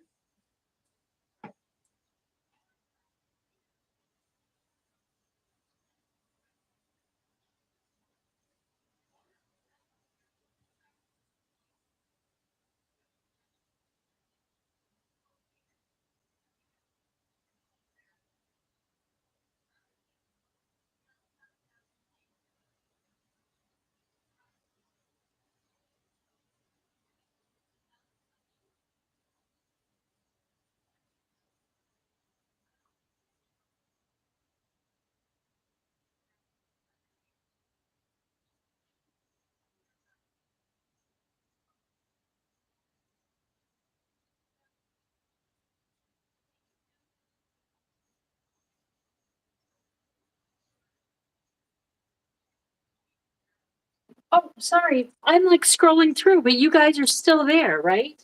So, yeah, I'm just scrolling through and I'm trying to find the numbers here. Um, but were there, when you guys lost me, did the video restart? Did you end up doing a second video? Or did I just rejoin the one that was already in progress? Sorry, you guys. I had to use the restroom really quick. It took me a second. Okay, let me plug this in because I don't want to lose out. Uh oh. So when you guys lost me before, did you have to start a new video, or is this still all the one video? I just want to know if I need to look somewhere else for numbers. No, we got lucky. We're on the same video. So, Margo, if I don't know, okay, so on the, can you see the live chat? You Yes. usually, okay, and then up at the top there's like that triangle with the three lines, and you can click it, and it will say all chat or something to that effect. Yes. You should be able to scroll all the way to the very beginning and work your way down, and then A lot of people have not guessed numbers. yeah, and they may not be interested, they might not want to, and that's fine too. And so here's just another thing. If it's difficult, i can I can do it once it turns into a video as well. The only reason why I wanted to do it right now live is because the last giveaway I had an issue with somebody that felt that I was cheating, and or a misunderstanding. Let's just say that there was a misunderstanding, and I don't want to have any misunderstanding. I want to try to announce the winner or the winners right now, so there's just no discrepancy. So, I can't see the top of the chat. I had 1313. Okay, let me see if I can go all the way to the top of the chat, because I mean it might not. I have to go. Good night, everyone. So yeah. Oh, you know what? So I think what we have to do would be to scroll all the way back to the beginning of the video, even though we're still in it. So you know what? We might not be able to. This might be something that I just have to do privately after the fact. Yeah, it's not giving me all of the chat either. Let's see. Okay. All right. So okay. I'm gonna bounce this off you. Let me see if I can even get back to. I can't even see where I can't see myself anymore because my iPad died. Oh, Amanda has all the entries. Oh, good. Thank you so much. And she has 22 entries. Thank you, Amanda. Thank you. Thank you. Okay, so I guess first of all, let me get this die on this while I'm thinking out loud. So what I think I need to do. So okay, I did black magic in these stripes. Maybe I should beef them up a little bit more. So while I was in there using the restroom, I was thinking, okay, Parisian blue. What do you think if I added like a lavender or something to this? Do you think I'd be doing too much? No, I think that'd be cool. So because I have no idea what the black is going to do, but you said it breaks down into some pretty purpley blues, right? And then the Parisian blue is just a really pretty blue, and then adding something like something like a lavender or an orchid or something like that. Black magic breaks down into kind of a reddish purple, and then you also get some touches of green. Okay. Oh, so more of a reddish purple. Okay. Okay. Okay. Okay. So reddish purple. So I like the sounds of that. So it'll be kind of like a grayish black, reddish purple. So I'm trying to envision like a gold stencil on it. How is that? You know what I mean? Like Yeah. what's going to complement, or even silver. And that's another thing we need to talk about. So we have to, you and I privately off, in messages, I need to know like what paint and all that stuff because I need to list it here in the description box so that people have time to order their stuff if they want to do it with us. So while I'm adding the dye, Margo, can you kind of talk about the supplies that we're going to need for the stenciling work? Like, for instance, you guys, you need to pick out some stencils that you like. And then what? Like, where do? Because I'm going to list it, but to get their ideas of where they should look. Well, let me go grab a couple of things to actually show you what they look like. Yeah, so I've got it right here. I love that idea. So yeah, so you guys, so all of these shirts that we're working on right now the idea is to stencil them next time we come together. And so I got all my stencils, and I'm going to list all the stencils that I have in the description box so you guys can pick through them. I got them from Amazon, and I'm a cheapskate, you guys, so I'm not spending a lot of money. Like, I got a whole pack of really cool stencils for like $14. I've never used them, but I want to. And then Margo's going to tell us like the right kind of paint, fabric paint and stuff. And I've never done it before. So she's going to tell us what we need to get. Because I think this is really going to broaden our horizons as to, we're not just making tie-dye. Now we're making things that are really like better than that, adding the stencil work. And then I have so many shirts, you guys, that look terrible. And if I could hide it with a stencil, perfect. So I really like this jacquard textile paint. And I especially like this Lumiere. It's got this pearlescent sheen to it. This copper color, and look at this deep blue. They've got and I just bought mine on Amazon. There might be better prices elsewhere, but there's a nice metallic gold. And there's both a pearlescent white, but then there's a silver. So they're just a little, oh, wait, sorry, I'm showing the wrong one.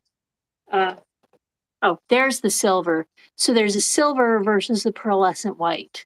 And then there's just flat colors that you can get, so you don't have to do the pearly ones, and it's jacquard textile paint.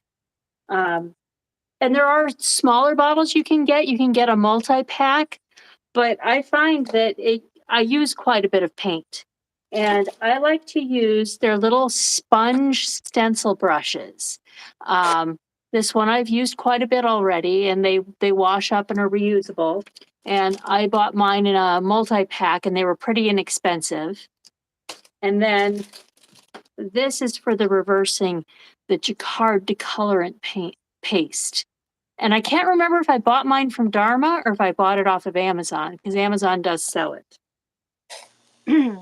I got mine from Amazon. Mine is a like a spray. I don't have. Yeah, I mine is a like a spray on. I think they both work equally as good. Um, okay, so so what is that? That's like the goo, right? The decolor bottle because that darn delay. So that's like Yeah, you brush it on. That's not definitely not a spray. Okay. yeah. This one I've never seen the spray. The spray might end up being easier, but you'd have to be careful not to get overspray. Whereas this, I stencil it on. I can show you. It's like a gel. They say Yeah. paste, Yeah. but Yeah. it's really like this gooey gel. It's Yes. almost like glue texture. Well, I was trying to be cool and show off the colors, and then look, you guys, I put like dye in my ice. Well, so here it goes. I'm just throwing it on there. So I think the paste is a really good idea, um, it- because you can use tools to get it on, like you said, with the spray, which I thought would be easier. There is overspray, so then I had to build like plastic all around the stencil, all over the table, all over everywhere. So um so yeah, so we're gonna need the proper tools, like I was seeing you showing like the stampers, or like the stipplers or whatever they're called, the Oh, little. the little brushes, the little, yeah, they're sponge stencil brushes. So you want that because it's got this flat base on it. Okay. And you want the textile paint because it helps it bond to the fabric. It's really made for that, and it's made to be laundered. And I found that mine, ooh, look at this green, this pearlescent green.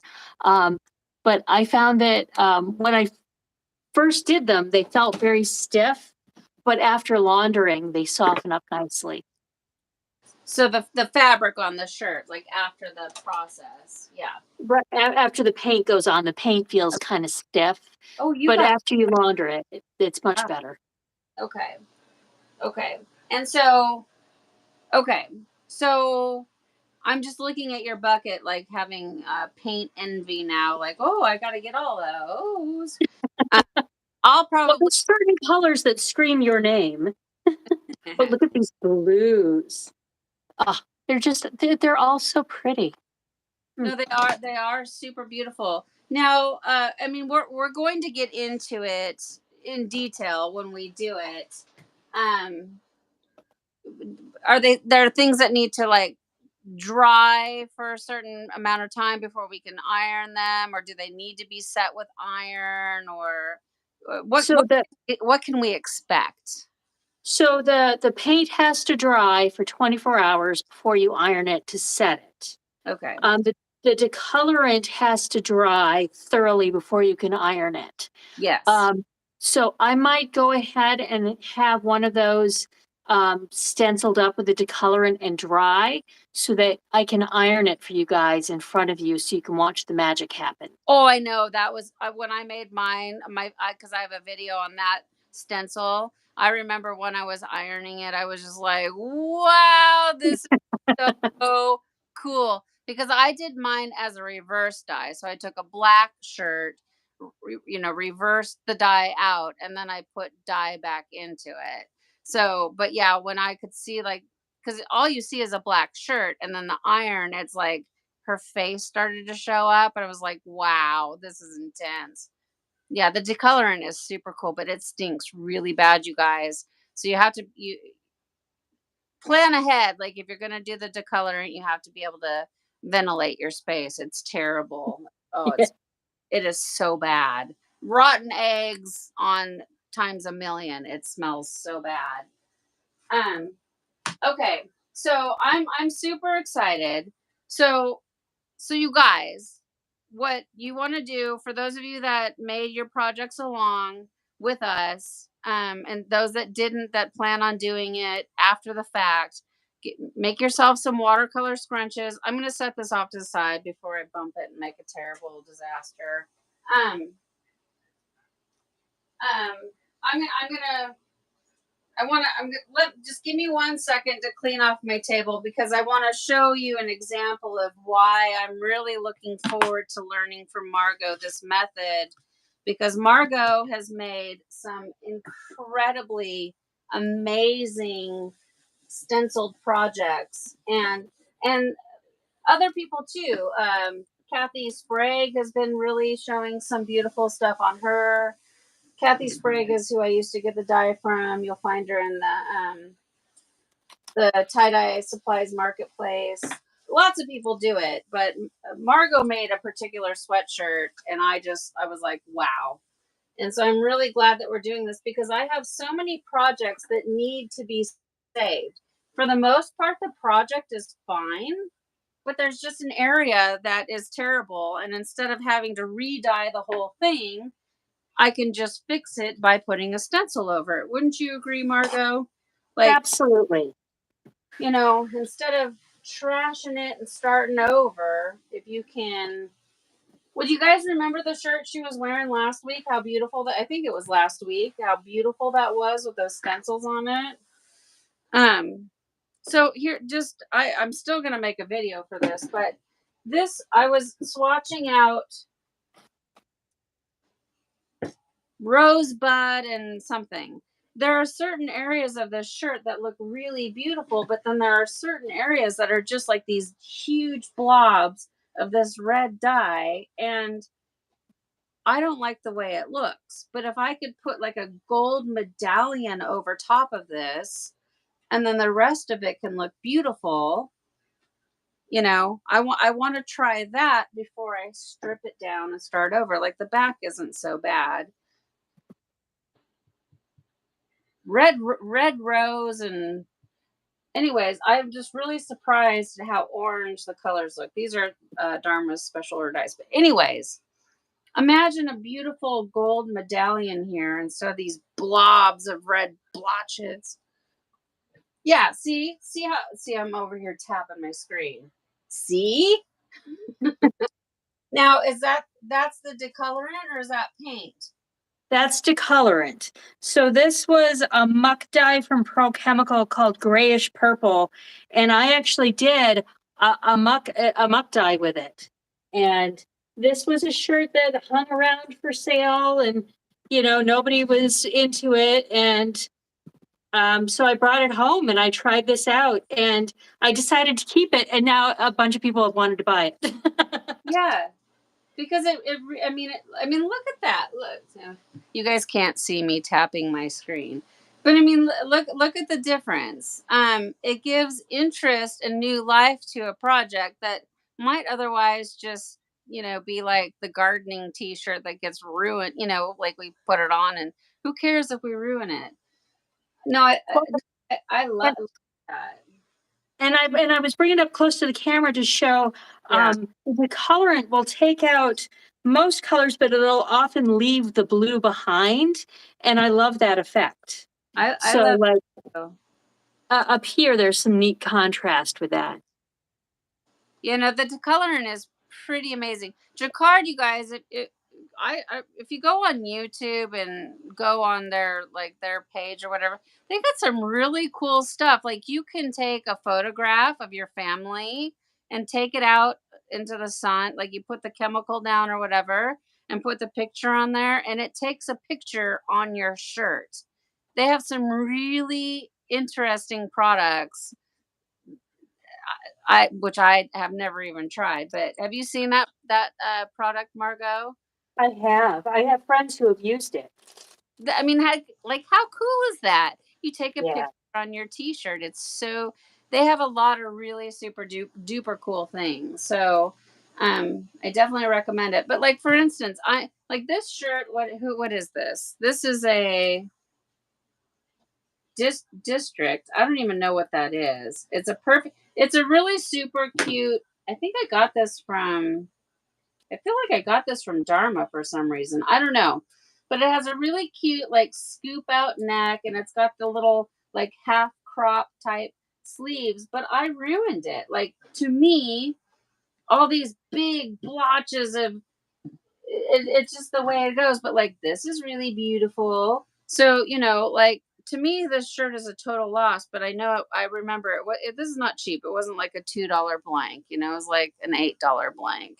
I can't do anything with it. I can over dye it, but then we start down that rabbit hole of me just piling more dye and wrecking it. So if I could like put a beautiful medallion here and one here, and you know, so I'm excited. I'm really excited, you guys, to be learning this method from Margo, because I haven't done it and I'm excited about it. So between here and next time, you guys, make yourself some watercolor scrunches if you want to dye along.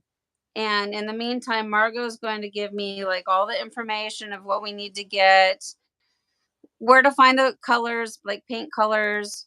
I think I'm going to just probably stick with like maybe the gold and silver and pearlescent just to start with and see if I like it. And maybe get some gel decolorant, and then the tools that we need. I'll have it all. I'll put it all. It's going to take me a day or two, but I'll put it all in the description of this video. Um, because I really think that we can do some cool things. So when I was getting ready to do the giveaway, I was going through my stencils that I bought that I've never even used. Like, this is a really cool lotus flower one. I have that one. I have that one. It's so pretty. I wish I wouldn't have got it and it's so big. So you guys, this is 12 by 12 inches. So if you go on Amazon, you guys are I'm gonna also link this down. I don't even know if it's still available.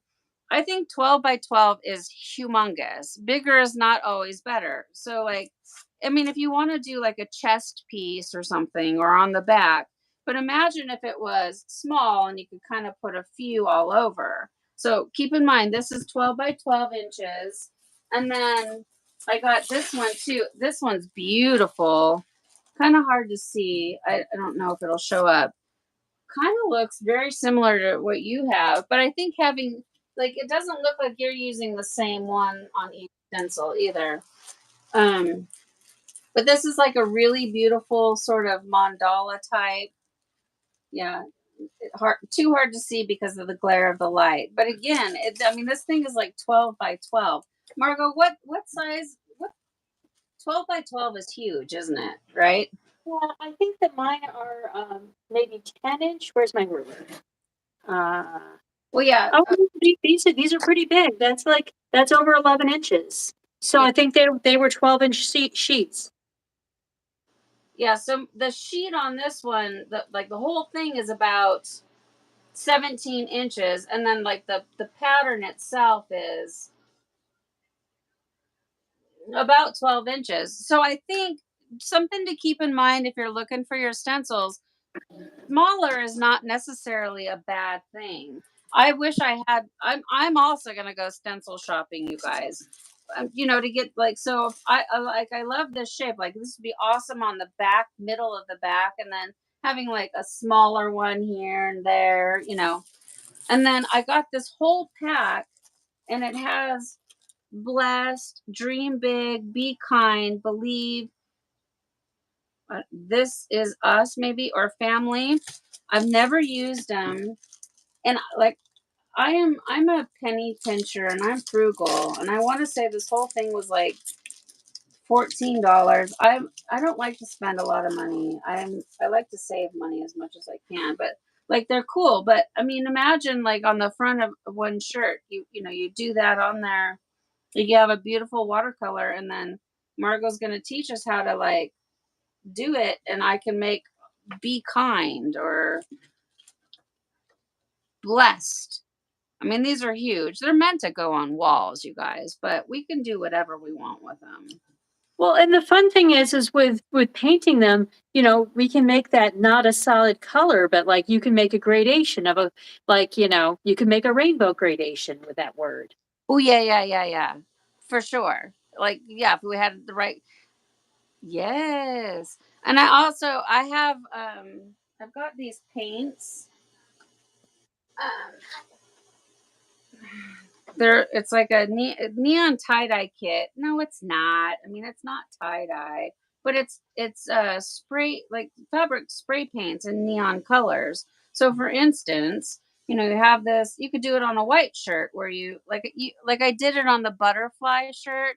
You guys can go back and watch that video where I did the butterfly stencil, and I did a rainbow butterfly. So that Amazon's got so many cool things. Um so Oh, I just thought I was about to fall on my head. So here's the thing. That's what we are gearing up for, you guys. So if you got stencils already, that's awesome.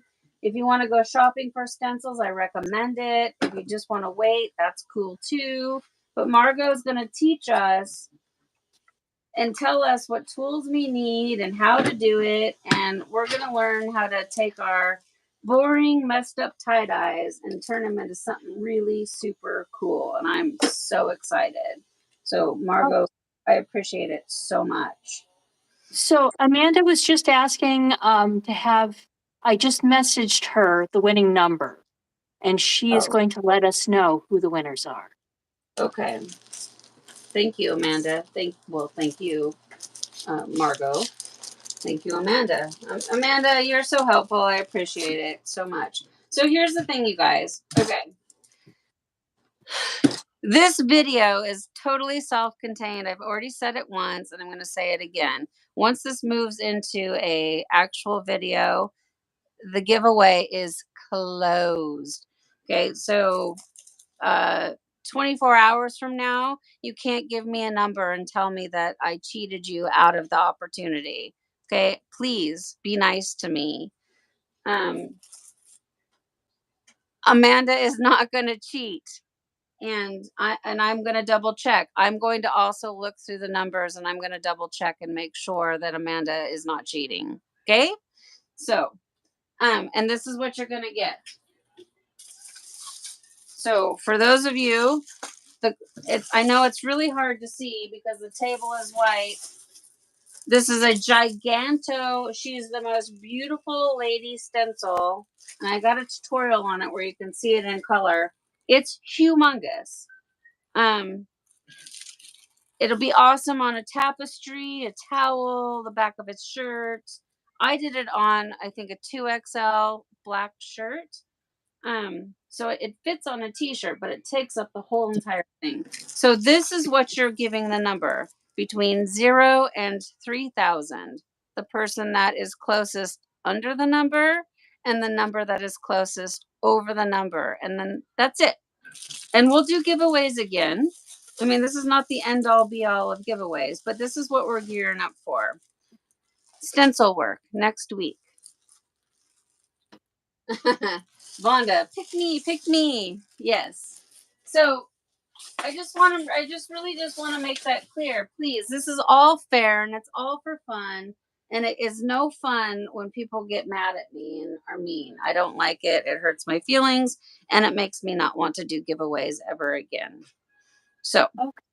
So Amanda has sent the information to me. I have the winners. Are you ready? Already? That Yes. quick? Yeah. Oh, I thought we were going to have to wait. No, Amanda sent me the information. I can announce it.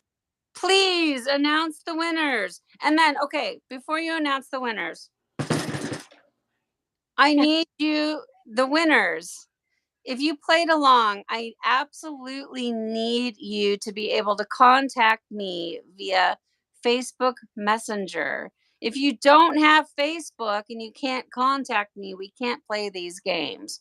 So if you are the winner, please, when Margo announces your name, send me a private message. Do not put your address on this chat, please. Okay, I'm excited. Who won? Rebecca Hewitt with 1973. And the winning number was 1987, so she was pretty close. Here, I'm going to show you. This is the winning number. This is the number that was picked at 4/4/23 at 2:53 p.m. The same time that I told Margo to please write it down and stash it away. So the And number, these, are yeah, you ready for the second winning number? yes. Christy Knight. And she had 2,212. Congratulations, Christy and Rebecca. I am so excited. Woo-hoo-hoo-hoo-hoo.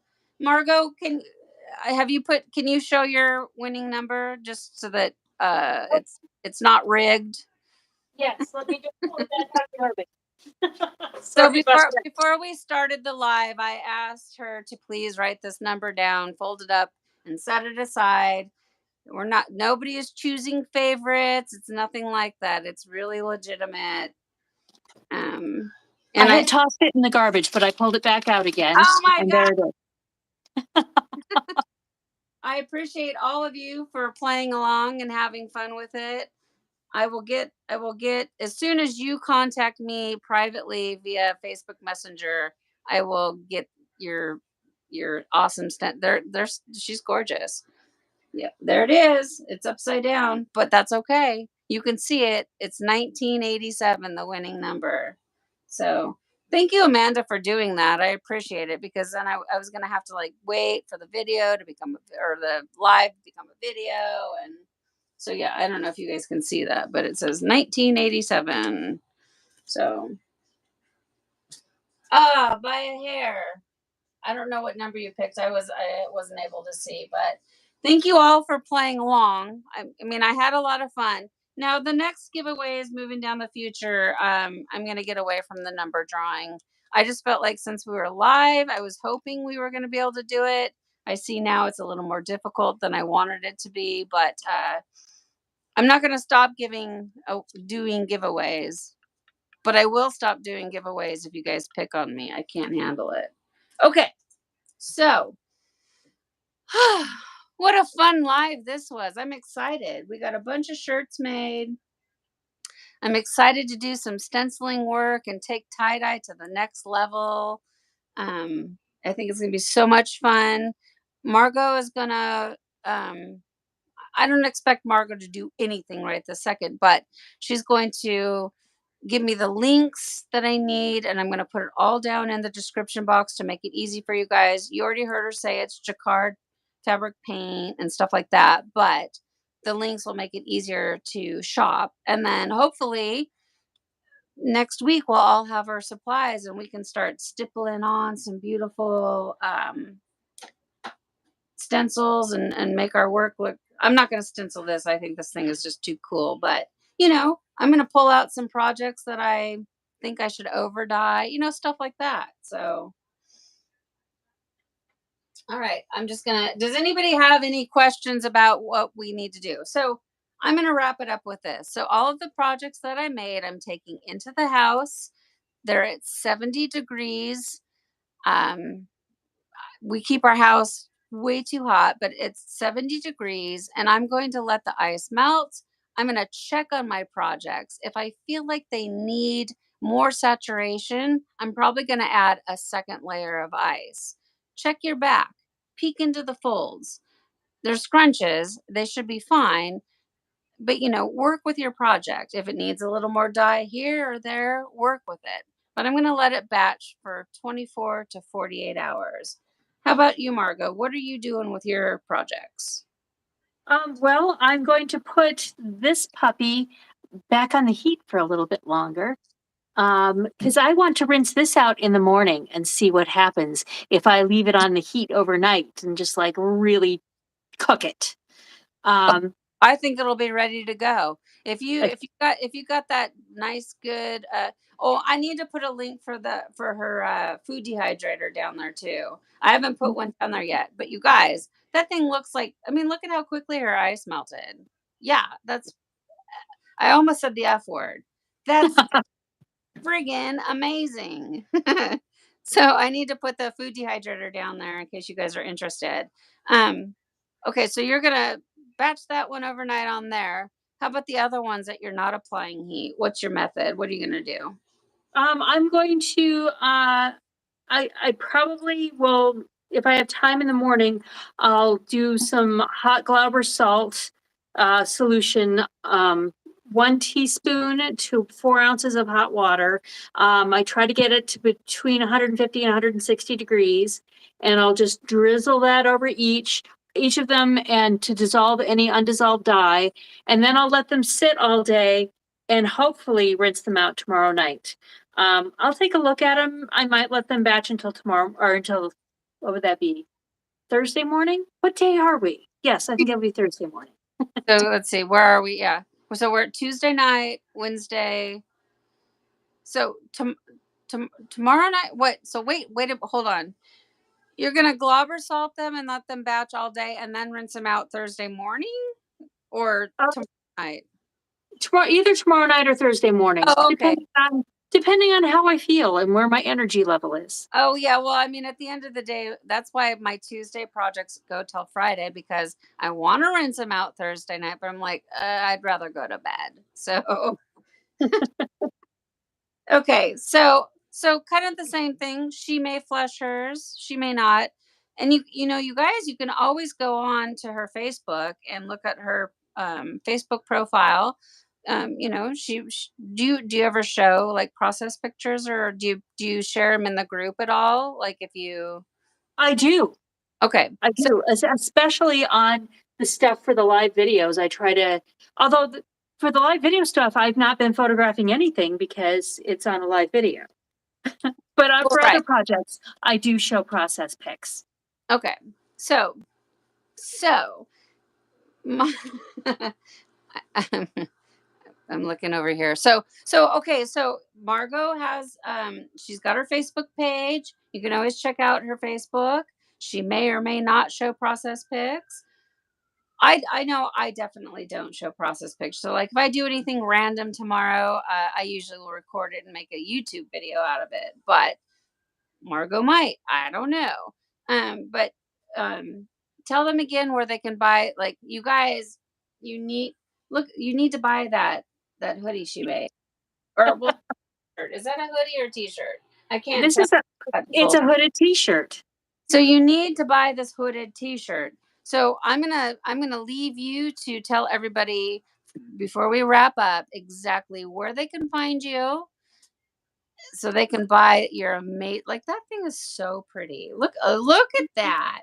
It's a total kaleidoscope. I love it. That is the Thank you. freaky deaky Margo Farnsworth right there. So my website is margosdyes.com. margosdyes.com. And as far as I know, I put this one up there this morning, and as far as I know, it is available, but I haven't checked my email tonight. But there is also the hoodie I made for our live last week that I was also up for sale. That So thing is fantastic, you guys. Like that turned out so I just love your colors on that. It's awesome. thank So you. yeah, check it out. And I'm going to also try to remember I got a lot of linking to do, but I'll put that down there as well. But just go check it out. If you guys want to buy our stuff, go buy our stuff because somebody's gonna snatch that up. So if you want it, go get it before they get it. I just love those little hints of the lighter green blue in there. That is so pretty. I mean, I Mm. love mine too. Do not get me wrong. I don't love the fabric of the Bella canvas. It's just, I mean, I would love to wear it. This is so soft and comfortable, but everything I make from this material, I just don't have that feeling about it. Like, wow, it's so vibrant. Um, there's just something with the fabric.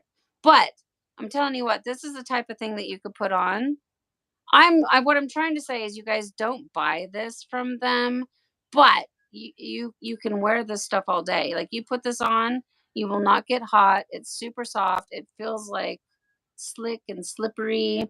But I say avoid. And you can ask Scott Walker. He had to do a bunch of air or Bella Canvas jersey shirts or whatever, and he felt the same way. Like it just doesn't dye the same as normal stuff does, like Gildans or whatever. Anyways, This is this is a Fruity Loom HD cotton. yeah, and it your dye looks your dye look like it looks bright, it looks crisp, it makes sense, like everything's where it's supposed to be.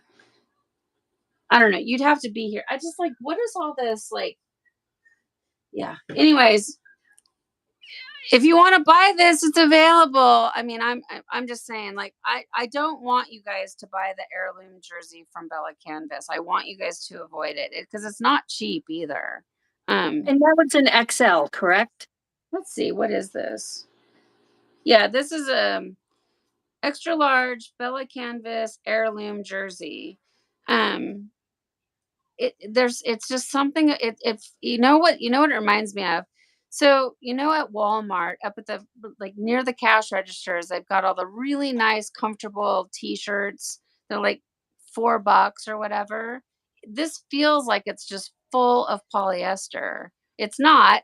It's heirloom jersey, 100% cotton, but it has that really slippery, shiny, super comfortable, but it's not good for tie dyeing, is what I'm trying to say. So that's all. I love my hoodie. I think it turned out great. I will wear this and I will love it and enjoy it. I don't want you guys spending like $8 a shirt and then feel like I do, like why isn't it vibrant? Because you know, um, let me grab this really quick.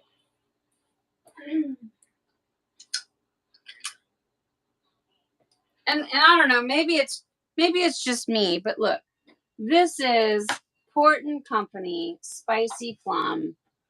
Okay. Wow. Okay. This is only Spicy Plum.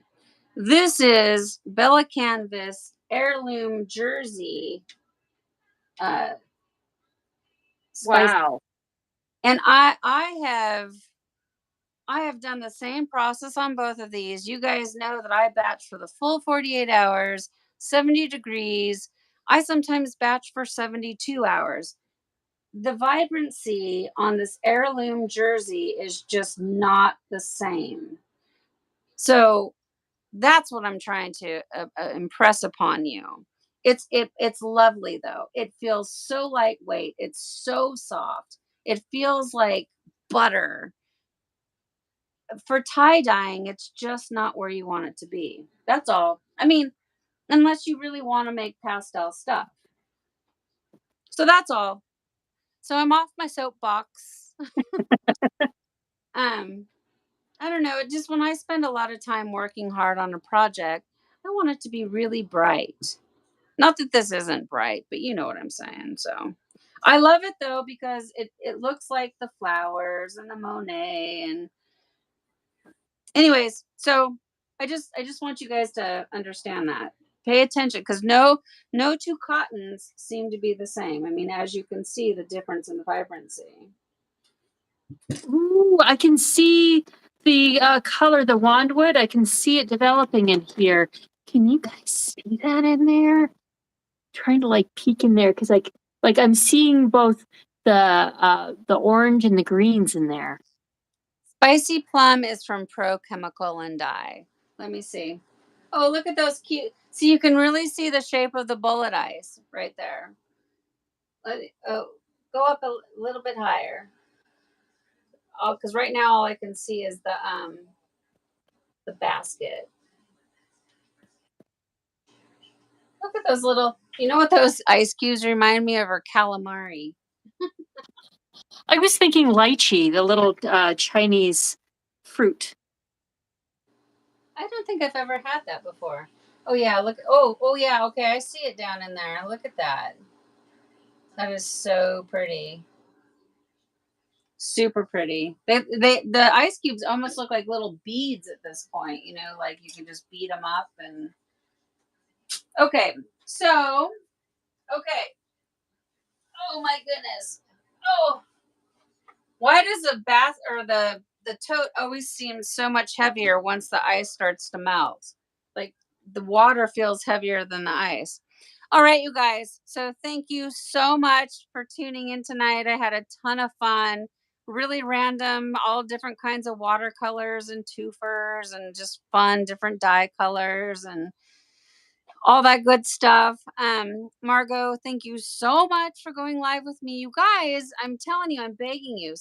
I mean, Margo will keep going live with me. Scott Walker's going to go live with me. But, come on, you guys. What are you waiting for? Let's go live together. It's Uh, fun. it's fun. We're just hanging out, having fun. Um, you know, Show us something different that we haven't done before. Um, and then for the winners that won the two stencils, please send me a message so I can get your stencil out to you. I mean, I will hunt you down, but I don't want to have to. Please, I work full time, so um, send me a message with your address. Don't do it on here, and then come back with us next week. Margo is going to teach us how to make these things that we just made look even cooler than they are right now. I'm not getting a lot. I'm going to pick this up. I don't know if we can see it. I just want to peek under here and see if I'm getting anything down on my. Nope, not a lot's going down on my spiral yet. Let's see. I mean, it's soaking up the muck. Right now, it's got some brown and blue, but that dang delay, I can't see. But look at that color. Yeah, so you can see there's not a whole lot going on in the spiral yet, but I'm excited to see what it's going to do. So, gotta love them twofers. Yeah. All Yeah, right. I didn't do any twofers yet, but I will. Well, no, you did. You did Oh, last week. yeah, Yeah. you did a twofer, and it was like super awesome. Okay. All right, guys. Well, I'm going to let you guys go. Margo, I'm going to let you go. Thank you again so very much. Amanda, thank you, Amanda, for keeping track of everything. Greatly appreciate it. Congratulations to the winners and all that good jazz. And then just, I mean, stay tuned. We're going to be back. So, all right, guys. Good night, everybody. Be Good well. night. Take good care. I'm excited. I can't wait to rinse these out next week. Just kidding. I'm lazy. All right. Have a good night. Bye, everybody. We'll see you next time. Good night.